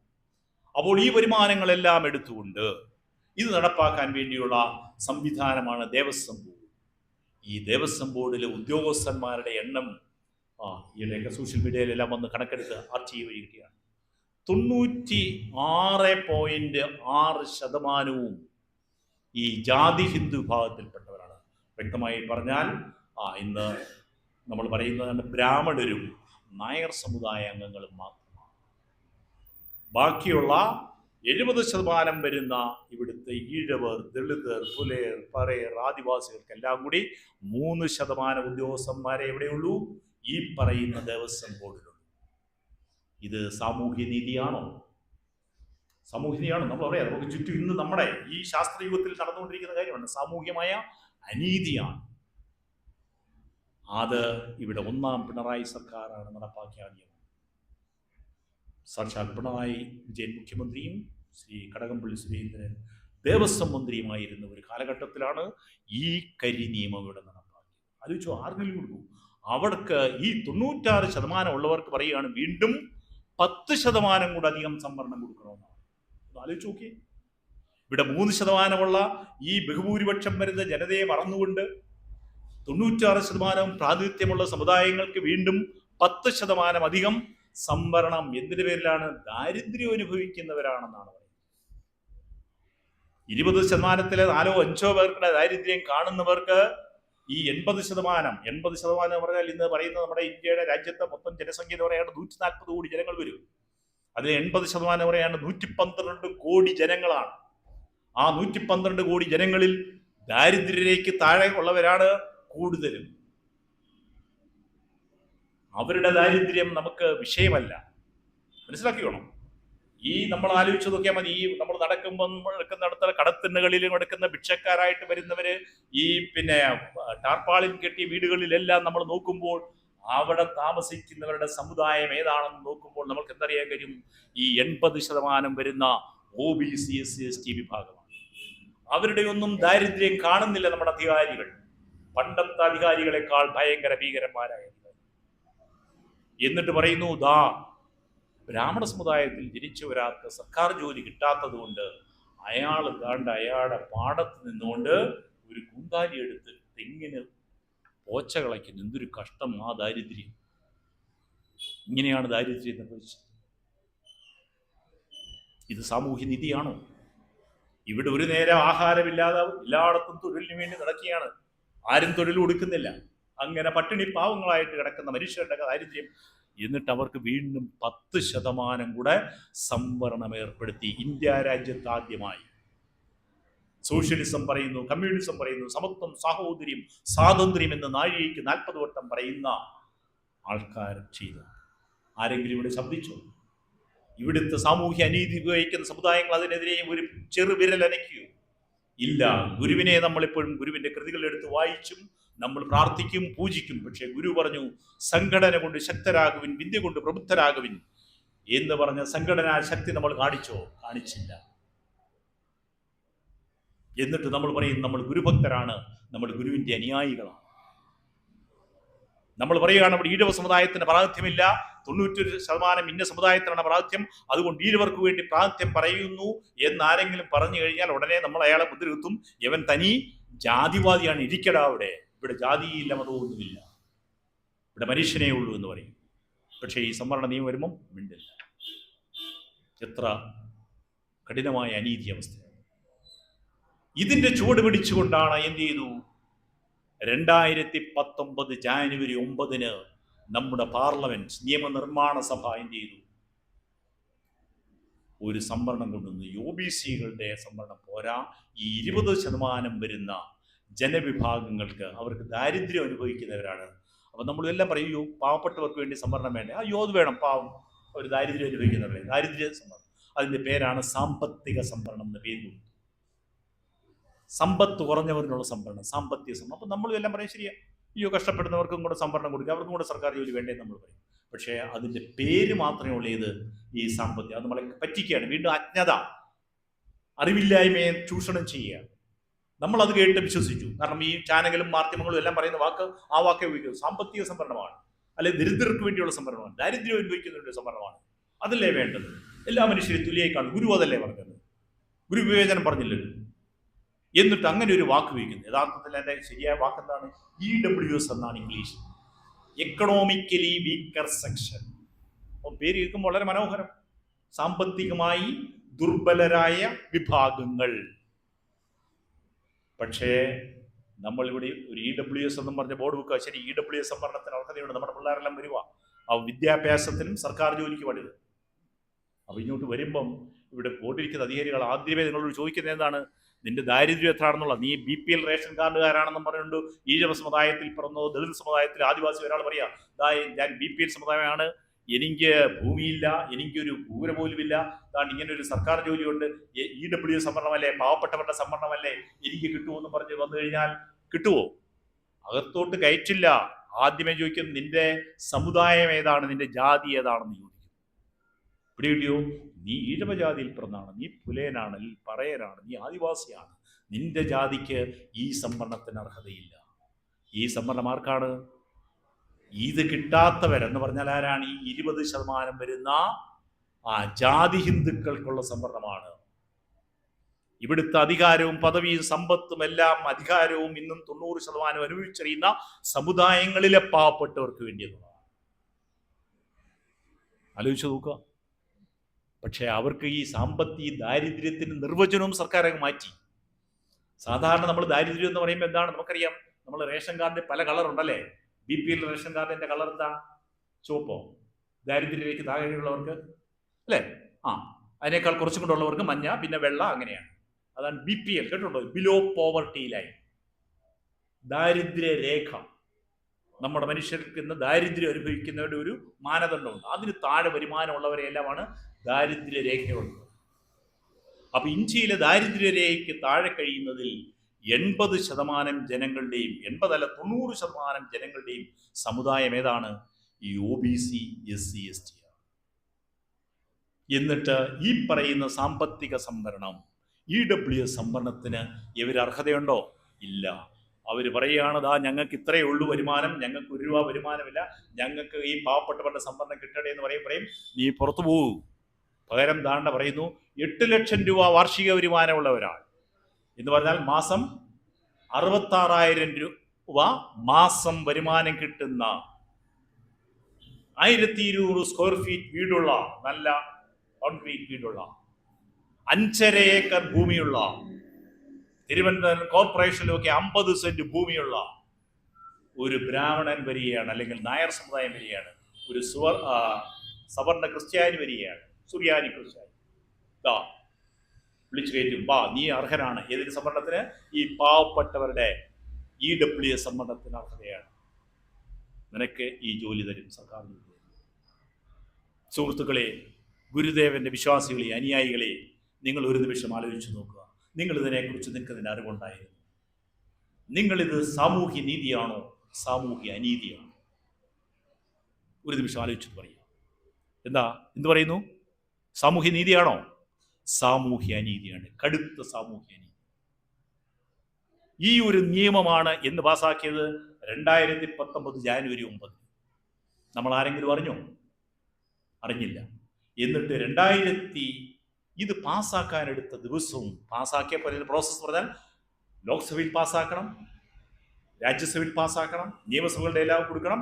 അത് കഴിഞ്ഞിട്ട് ഉടനടി തന്നെ ഇത് അപ്രൂവലായി. ഇതിനെല്ലാം കൂടി എടുത്ത സമയം വരും 4 ദിവസം. 4 ദിവസം. ഇതിനു വേണ്ടി വല്ല പഠനങ്ങൾ നടത്തി. ഞാൻ നേരത്തെ പറഞ്ഞു, OBCകൾക്ക് സംവരണം തരാൻ വേണ്ടി മണ്ഡൽ കമ്മീഷനെ നിയമിച്ചു. 1980 റിപ്പോർട്ട് സമർപ്പിച്ചു. അത് നടപ്പാക്കിയെന്നാണ് 1993, വർഷങ്ങൾക്ക് ശേഷമാണ്. എന്നിട്ടും അർഹതപ്പെട്ടത് കൂടുതൽ 27. ഇത് യാതൊരു പഠനവും നടത്തിയില്ല. ആലോചിച്ച് നോക്കണം. ഒരു കമ്മീഷനെയും വെച്ചില്ല, ഏകപക്ഷീയമായിട്ട്. കാരണം എന്താണ്? ഈ അധികാരത്തിലിരിക്കുന്നവർ, മനസ്സിലായ, ലെജിസ്ലേച്ചറിന്റെ മുൻപന്തിയിൽ ഇരിക്കുന്നവർ, എക്സിക്യൂട്ടീവിൽ ഇരിക്കുന്ന സെക്രട്ടറിമാർ, IAS ഉദ്യോഗസ്ഥന്മാർ, നീതിന്യായ കോടതിയിലിരിക്കുന്നവരെല്ലാം ഏതാണ്? ഈ 20% വരുന്ന ഈ വിഭാഗങ്ങളാണ്. അപ്പോൾ എന്ത് ചെയ്തു? അത് പെട്ടെന്ന് തന്നെ പാസ്സായി. എന്നിട്ട് പെട്ടെന്ന് തന്നെ ഉത്തരവുകൾ വന്നു. എല്ലാ ഡിപ്പാർട്ട്മെന്റിൽ നിന്നും ഓർഡർ വന്നു. ഇത് അടുത്ത ദിവസം മുതൽ EWS സംവരണം എല്ലായിടത്തും നടപ്പാക്കണം. അപ്പോൾ അതിൻ്റെ പേര് ഇട്ടത് ശരിയാണോ? നമ്മളെ വഞ്ചിക്കാൻ വേണ്ടി. ഇത് അറിവില്ലായ്മയെ ചൂഷണം ചെയ്യുന്നു. ഞാൻ പണ്ട് പറഞ്ഞ പോലെ അറിവില്ലായ്മയെ ചൂഷണം ചെയ്യുന്നുണ്ട്, അകറ്റി നിർത്തിയിരുന്നു. ഇന്നും നമ്മൾ അതേ അവസ്ഥയിലല്ലേ നിൽക്കുന്നത്? അതിനേക്കാൾ ഭീകരമായ അവസ്ഥയിൽ. പണ്ട് പ്രത്യക്ഷമായ വിവേചനങ്ങളായിരുന്നു, നമുക്കറിയാം, പഞ്ചേന്ദ്രിയങ്ങൾ കൊണ്ട് അറിയാൻ പറ്റും. പക്ഷേ ഇത്തരം വിവേചനങ്ങൾ നമുക്ക് അറിയാൻ പറ്റുന്നുണ്ടോ? അറിയുന്നില്ല. അനുഭവിക്കുന്ന ചിലർ മാത്രമേ അറിയുന്നുള്ളൂ. ബഹുഭൂരിപക്ഷം വരുന്ന ജനങ്ങൾ അറിയുന്നില്ല. ഇത്തരത്തിൽ നിശബ്ദമായിട്ട് നടക്കുന്ന സമുദായ വിവേചനങ്ങൾ, അടിച്ചമർത്തൽ, അതാണ് അതിൻ്റെ ഒരു പിടികിട്ടിയല്ലോ. അപ്പൊ ആ ദാരിദ്ര്യ രേഖയുടെ മാനദണ്ഡം മാറ്റി. ഇല്ല എങ്കിൽ ഇവരെന്ത് ചെയ്യണമായിരുന്നു? എല്ലാ BPL റേഷൻ കാർഡുകാർക്കും, അല്ലെ, ദാരിദ്ര്യത്തിലേക്ക് താഴേക്കുള്ള എല്ലാ റേഷൻ കാർഡുകൾക്കും ജാതി, മത, ലിംഗ, ദേശ ഭേദമില്ലാതെ പ്രാതിനിധ്യം, സംവരണം കൊടുക്കുന്നു 10% എന്ന് പറഞ്ഞാൽ നമ്മളും കൈയടിക്കും. പക്ഷെ അങ്ങനെയാണോ ചെയ്തത്? പേര് പറയുന്നത് സാമ്പത്തിക ദരിദ്രർക്കുള്ള സംവരണം. പക്ഷേ ആദ്യമായി ഈ സംവരണമാണ് ഇത് ജാതി സംവരണം. ഇത് ഇന്ന ജാതിയിൽ പിറന്നവർക്ക് വേണ്ടി മാത്രമുള്ള അല്ലെ, ഇന്ന ജാതി ഹിന്ദുക്കളായിട്ടുള്ളവരും സവർണ ക്രിസ്ത്യാനികളായിട്ടും ജനിച്ചവർക്ക് മാത്രം കിട്ടുന്ന സംവരണമാണ്. ആദ്യമായിട്ട് ഇന്ത്യയിൽ നടപ്പാക്കിയ ജാതി സംവരണം ഇതാണ്. OBC സംവരണം ഞാൻ പറഞ്ഞല്ലോ, ഇന്നും നമ്മുടെ ഓരോ സംസ്ഥാനങ്ങളുടെയും സംസ്ഥാന ഗവൺമെന്റാണ് നിശ്ചയിക്കുന്നത്. പഠനത്തിന്റെ അടിസ്ഥാനത്തിൽ ഏതൊക്കെ ജനവിഭാഗങ്ങളാണ് സാമൂഹ്യപരമായും വിദ്യാഭ്യാസപരമായും പിന്നോക്കാവസ്ഥയിൽ നിൽക്കുന്നത്, ആ വിഭാഗങ്ങളെ എന്ത് ചെയ്യും? ഈ OBC പട്ടികയിൽ ഉൾപ്പെടുത്തും. എന്നിട്ട് അവർക്ക് എന്ത് ചെയ്യും? സംവരണം കൊടുക്കും. അതേതെങ്കിലും ഇന്ന ജാതിയിൽ പിറന്നവർക്ക് വേണ്ടി മാത്രമായിട്ടുള്ളതല്ല. കാരണം ഇന്ത്യയിലെ എല്ലാ ജനങ്ങളെയും ഉൾക്കൊള്ളുന്ന, അതിനാണ് ഇൻക്ലൂസീവ് എന്ന് പറയുന്നത്. എല്ലാവരെയും ഉൾക്കൊള്ളുന്ന ഒരു സംവരണത്തിന്റെ പേരാണ് ഇത്, ഈ OBC സംവരണം എന്ന് പറയുന്നത്. അങ്ങനെ നമ്മൾ നോക്കുമ്പോൾ പല സ്റ്റേറ്റിലും, ഈവൻ മണിപ്പൂരില്, അതുമാതിരി ജമ്മു കാശ്മീർ, അങ്ങനെയൊക്കെയുള്ള സംസ്ഥാനങ്ങളിൽ ബ്രാഹ്മണർ OBC വിഭാഗമാണ്. എന്തിനേറെ പറയുന്നു, നമ്മുടെ പ്രധാനമന്ത്രിയായ മോഡി ഗുജറാത്തിൽ, അദ്ദേഹം വൈശ്യ വിഭാഗമാണ്, യഥാർത്ഥ ജാതി ഹിന്ദുവാണ്. അദ്ദേഹവും OBC പട്ടികയിൽ വന്നതാണ്. പഠനം അവർക്ക് അങ്ങനെ പല സമുദായങ്ങൾക്ക്, ഏത് സമുദായം, നാളെ കേരളത്തിലെ ബ്രാഹ്മണ സമുദായത്തിന് പിന്നോക്കാവസ്ഥയാണ് വിദ്യാഭ്യാസപരമായിട്ട്. നാളെ അവരെ എന്ത് ചെയ്യാൻ പറ്റും? സംസ്ഥാന ഗവൺമെന്റ് പഠനമൊക്കെ നടത്തി കഴിഞ്ഞിട്ട് OBC. അപ്പൊ അതിനുള്ള ഒരു ഫ്ലെക്സിബിലിറ്റി ഉണ്ട്. പക്ഷേ ഈ EWS സംവരണത്തിന് ആ ഫ്ലെക്സിബിലിറ്റി ഉണ്ടോ? ഇല്ല. അവിടെ ഗേറ്റ് അപ്പോഴേ നമുക്ക് അടച്ചിടുകയാണ്. ഈ സമുദായത്തിൽ, ഈ ജാതിയിൽ ജനിച്ചവർ മാത്രം മതി. ഏത്? 10% EWS സംവരണം. ഒന്നാലോചിച്ചു നോക്കൂ. ഈ ദിവസം നമ്മുടെ സുവർണ ദിവസമായിട്ട് നമുക്ക് എഴുതാൻ പറ്റും. ഇന്ത്യൻ പാർലമെന്റിന്റെ ജനാധിപത്യത്തിന്റെ 2019 ജാനുവരി 9 ഇന്ത്യൻ പാർലമെന്റ്. അവിടെ ഏറ്റവും നമ്മളെ ഞെട്ടിപ്പിക്കുന്ന എന്താണെന്ന് വെച്ചാൽ, ഈ ഞാൻ നേരത്തെ പറഞ്ഞു, അംബേദ്കർ വിഭാവന ചെയ്തു, അല്ലെ, അവിടെയൊക്കെ പ്രതിനിധികൾ ഉണ്ടാകുന്ന ലോക്സഭയിലും നിയമസഭയിലും അതിനുവേണ്ടി പട്ടികജാതി പട്ടികവർഗ മണ്ഡലങ്ങൾ ഉണ്ടാക്കി, SC SC. പക്ഷേ അവിടുന്ന് തിരഞ്ഞെടുക്കപ്പെട്ട ഈ സമുദായത്തിൽ ജനിച്ച പ്രതിനിധികൾ ഇതിനെതിരെ ഒരു ശബ്ദം ഉണ്ടാക്കിയോ? ഒരു ചെറുവിരൽ പോലും വിലക്കിയില്ല. ഈ ബില്ല് പാർലമെന്റിൽ വന്നപ്പോൾ എല്ലാ MP-മാരും OBC സമുദായങ്ങളിലേതും, കാരണം എല്ലാ രാഷ്ട്രീയ പാർട്ടികളും എന്ത് ചെയ്തു? അതിനെ അനുകൂലിച്ച് കൈയടിച്ചു. 3 പേര് മാത്രമേ ആ ബില്ലിനെ എതിർത്തുള്ളൂ. അത് മുസ്ലിം ലീഗിൽ, കേരളത്തിൽ നിന്ന് പോയ മുസ്ലിം ലീഗിന്റെ 2 MP-മാരും OIC എന്നൊരു മുസ്ലിം മറ്റൊരു 3 MP-മാരെ പറഞ്ഞുള്ളൂ. ഈ തെറ്റാണ്, ഇത് അനീതിയാണ് EWS സംവരണം ഈ കള്ളപ്പേരിൽ കൊടുക്കുന്നത്. 80% മാറ്റി നിർത്തിക്കൊണ്ട് ഒരു ചെറിയ വിഭാഗത്തിനെ മാത്രം ഉൾപ്പെടുത്തുന്ന എക്സ്ക്ലൂസീവ് ആയിട്ടുള്ള ഈ സംവരണം തെറ്റാണ്. എന്തുകൊണ്ട് അവർക്ക് ശബ്ദിക്കാൻ കഴിഞ്ഞില്ല? എന്തുകൊണ്ട് SC ST പട്ടികജാതി പട്ടികവിഭാഗത്തിന്റെ MP-മാരാണെന്ന് പറയും MLA-മാർക്ക് അനങ്ങാൻ പറ്റാത്തത്? കാരണം അവർക്ക് ശബ്ദമില്ല. അവർ രാഷ്ട്രീയ പാർട്ടികളാണ് അവരെ നിയമിക്കുന്നത്, അല്ലെ? അപ്പോൾ ഈ രാഷ്ട്രീയ പാർട്ടി നമ്മൾ പറയും ജനാധിപത്യമാണെന്ന് പറയുന്നു. എന്ന് പറഞ്ഞാൽ എന്താണ്? ഏറ്റവും ഭൂരിപക്ഷം ആൾക്കാർ തെരഞ്ഞെടുക്കുന്നതിനെയാണ് ജനാധിപത്യം. ഈ രാഷ്ട്രീയ പാർട്ടികളെ നിയന്ത്രിക്കുന്നത്, അല്ലെങ്കിൽ അതിൻ്റെ ഭാരവാഹികളെ തിരഞ്ഞെടുക്കുന്ന ഏതെങ്കിലും രാഷ്ട്രീയ പാർട്ടിക്ക് ശരിയായ ജനാധിപത്യ രീതിയിലാണോ? അല്ല. അവിടെ എല്ലാം നോമിനേറ്റ് ചെയ്യുക. അപ്പോൾ പാർട്ടി പറയുന്നതിനപ്പുറമായിട്ട് എന്ത് ചെയ്യാൻ പറ്റും? ഈ പ്രതിനിധികൾക്ക് അനങ്ങാൻ പറ്റുകയും. അതായത് നമ്മുടെ ചില സ്വാർത്ഥമായ താല്പര്യങ്ങൾ, ഞാനൊരു എം പി ആണ്, എനിക്ക് ശരി ഇന്നതൊക്കെ കിട്ടും, അതുകൊണ്ട് ഞാൻ സംതൃപ്തൻ, എൻ്റെ ബാക്കിയുള്ള കുടുംബങ്ങളെല്ലാം നരകിച്ചാലും കുഴപ്പമില്ല, ഞാൻ മിണ്ടാതിരുന്നാൽ എനിക്ക് അടുത്ത പ്രാവശ്യവും അവിടെ സീറ്റ് കിട്ടും, എനിക്ക് വീണ്ടും എം പി ആകാം, വീണ്ടും എം എൽ എ ആകാം, അങ്ങനെ 5 വർഷമോ 6 വർഷമോ കഴിഞ്ഞാൽ എൻ്റെ കുറേ തലമുറകൾക്ക് സുഖമായിട്ട് ജീവിക്കാം. പക്ഷേ എൻ്റെ അനുജനോ എൻ്റെ കൂട്ടുകാരോ ബാക്കിയുള്ളവർ അവിടെ അടിമത്തത്തിൽ കടന്നാലും എനിക്ക് പ്രശ്നമില്ല. ഈ തരം ചിന്തകൾ അപ്പോൾ നമ്മൾ ആലോചിക്കേണ്ടതാണ്. ഈ രീതിയിലാണ് ഇവിടെ EWS സംവരണം. എന്നിട്ട് നമ്മുടെ പിള്ളേരെല്ലാം ഈ മീഡിയകളെല്ലാം പറഞ്ഞു കഴിയും, അതിൻ്റെ പേര് സാമ്പത്തിക സംവരണമല്ല, അതിനെയല്ലേ നമ്മൾ അനുകൂലിക്കുന്നുള്ളൂ, അല്ലാതെ OBC സംവരണം അത് ജാതി സംവരണമാണ്, അതുകൊണ്ട് അത് വേണ്ട, അത് നിരോധിച്ചു എന്ന് പറയുകയാണ്. നമ്മളതിനെക്കുറിച്ച് പഠിക്കാൻ ശ്രമിക്കില്ല, ആരെങ്കിലും പ്രഭാഷണം നടത്തിയാൽ നോക്കില്ല. നിങ്ങളെല്ലാം അതുകൊണ്ട് എന്ത് ചെയ്യണം, ഇന്ന് മൊബൈലിലുണ്ട്, ഇതെല്ലാം കിട്ടും, വിവരങ്ങൾ ഗൂഗിളിൽ കിട്ടും. നമ്മുടെ സംവരണ വിഷയങ്ങളെക്കുറിച്ച് കേരളത്തിൽ പറയുന്ന ഡോക്ടർ VR ജോഷി സാർ, അദ്ദേഹം പിന്നോക്ക ക്ഷേമ വകുപ്പിൻ്റെ ഡയറക്ടറായിരുന്നു. അദ്ദേഹത്തിന് അറിയാം ഇവിടെ സംഭവിച്ചുകൊണ്ടിരിക്കുന്ന എന്താണ്, എത്ര പ്രതിനിധികളാണ് സെക്രട്ടേറിയറ്റിലുള്ളത്. ആലോചിച്ചു. രാഷ്ട്രീയ പാർട്ടികളുടെ ഭാരവാഹികളായിട്ട് ഈ സമുദായങ്ങളിൽ നിന്ന് എത്ര പേരുണ്ട്, എത്ര MLA മാരുണ്ട്, എത്ര MP മാരുണ്ട്. ഇതൊക്കെ വേണം, പ്രാതിനിധികൾ വേണോ വേണ്ടായോ? അവരുടെ എണ്ണം കൂടുതൽ വേണം, എങ്കിലേ അവർക്ക് അവിടെ ശബ്ദമുള്ളൂ. പേരിന് മാത്രം 1 or 2 പേരെ വെച്ച് കഴിഞ്ഞാൽ ശരിയാവൂ? ഇല്ല. അപ്പോൾ നമ്മൾ എന്ത് ചെയ്യും? ജനാധിപത്യമാണ്, നമുക്കിതാണ്, പാർട്ടിയാണ് ജനാധിപത്യം, അല്ലെങ്കിൽ ചിഹ്നമാണ്. നമ്മൾ പറയും മറ്റേതെല്ലാം പറഞ്ഞു കഴിഞ്ഞാൽ നിങ്ങൾ ജാതിവാദിയാണ്, മറ്റേതാണ്. അപ്പോൾ സമുദായത്തിൻ്റെ പ്രാതിനിധ്യമില്ല എങ്കിൽ ഇത് പറ്റും. സമുദായങ്ങൾക്ക് അടിമത്തത്തിലേക്ക്, പഴയ ചാതുർവർണ്ണ വ്യവസ്ഥയിലേക്ക് മടങ്ങിപ്പോകാനുള്ള വ്യവസ്ഥയാണ്. പുതിയ പുതിയ നിയമങ്ങൾ വരും, ബില്ലുകൾ വരും. പാർലമെന്റ് പാസ്സാക്കിയത് ഒറ്റ രാത്രിക്ക് 4 ദിവസം കൊണ്ടെടുത്തു. എന്നിട്ട് നിർഭാഗ്യവശാൽ കോടതിയിൽ നമ്മളത് ചലഞ്ച് ചെയ്തു. 2022 നമ്മുടെ പരമോന്നത സുപ്രീം കോടതി എന്ത് ചെയ്തു? നവംബർ 7 എന്ന് പറഞ്ഞു, ഈ EWS സംവരണ നിയമം നിയമപരമായിട്ട് അവർ അതിനെ സാധൂകരിച്ചു, അംഗീകാരം.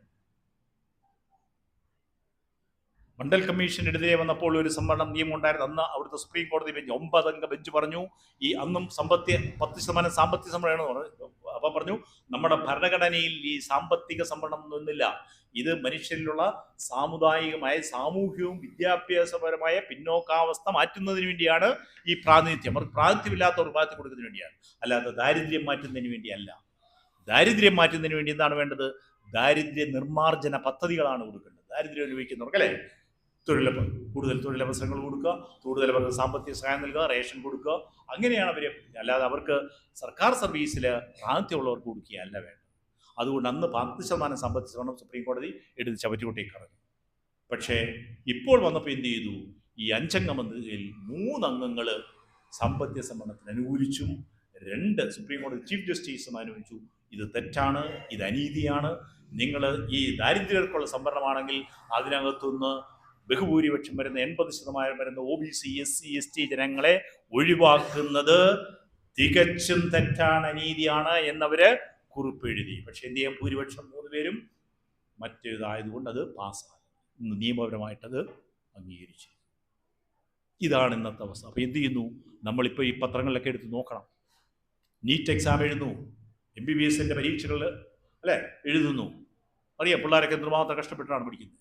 അപ്പോൾ എന്ത് ചെയ്യാൻ പറ്റും? പണ്ട് പറയുമായിരുന്നു, ഇവർ പറയുമ്പോൾ ഈ ജാതി സംവരണത്തിനെ, OBC സംവരണം, ഈ EWS സംവരണം വരുന്നതിന് മുമ്പ് പറയും, എന്ന് പറഞ്ഞ് ഈ സംവരണം എന്ന് പറയുന്നത് തെറ്റാണ്, അത് കഴിവുള്ളവർക്ക് കൊടുക്കണം, കഴിവില്ലാത്തവരെ എന്തിനാണ് കയറ്റുന്നത്, അങ്ങനെ കളിയാക്കുമായിരുന്നു. അതെല്ലാം കഴിവില്ലാത്തവരാണ് ഇതിനകത്ത് കയറിപ്പറ്റിയതാണ്. അപ്പോൾ ഇപ്പോൾ ഈ EWS സംവരണം വന്നപ്പോൾ അത് പ്രശ്നമില്ല. മാത്രമല്ല ഒന്ന് റാങ്ക് എടുക്കുകയാണ്. ഇപ്പോൾ റാങ്ക് അല്ലേ, 1ാം റാങ്ക് 10ാം റാങ്ക് അങ്ങനെ എടുക്കുമ്പോഴാണ് PSC ലിസ്റ്റ് അല്ലെങ്കിൽ ഏത് MDയുടെ ലിസ്റ്റ് വരുമ്പോഴത്തേക്ക് പറയും 500 റാങ്ക് വരെയുള്ള ഈഴവ സമുദായത്തിലുള്ളവർക്ക് അഡ്മിഷൻ കിട്ടും, 500 റാങ്കിൽ താഴെയുള്ളവർക്ക് കിട്ടില്ല. അത് കട്ട് ഓഫ് മാർക്ക് വെച്ചു. പക്ഷേ EWS സമുദായങ്ങളുടെ സംവരണത്തിൻ്റെ റാങ്ക് ലിസ്റ്റ് വരുമ്പോൾ 500 വരെ എത്ര ആയിരിക്കും?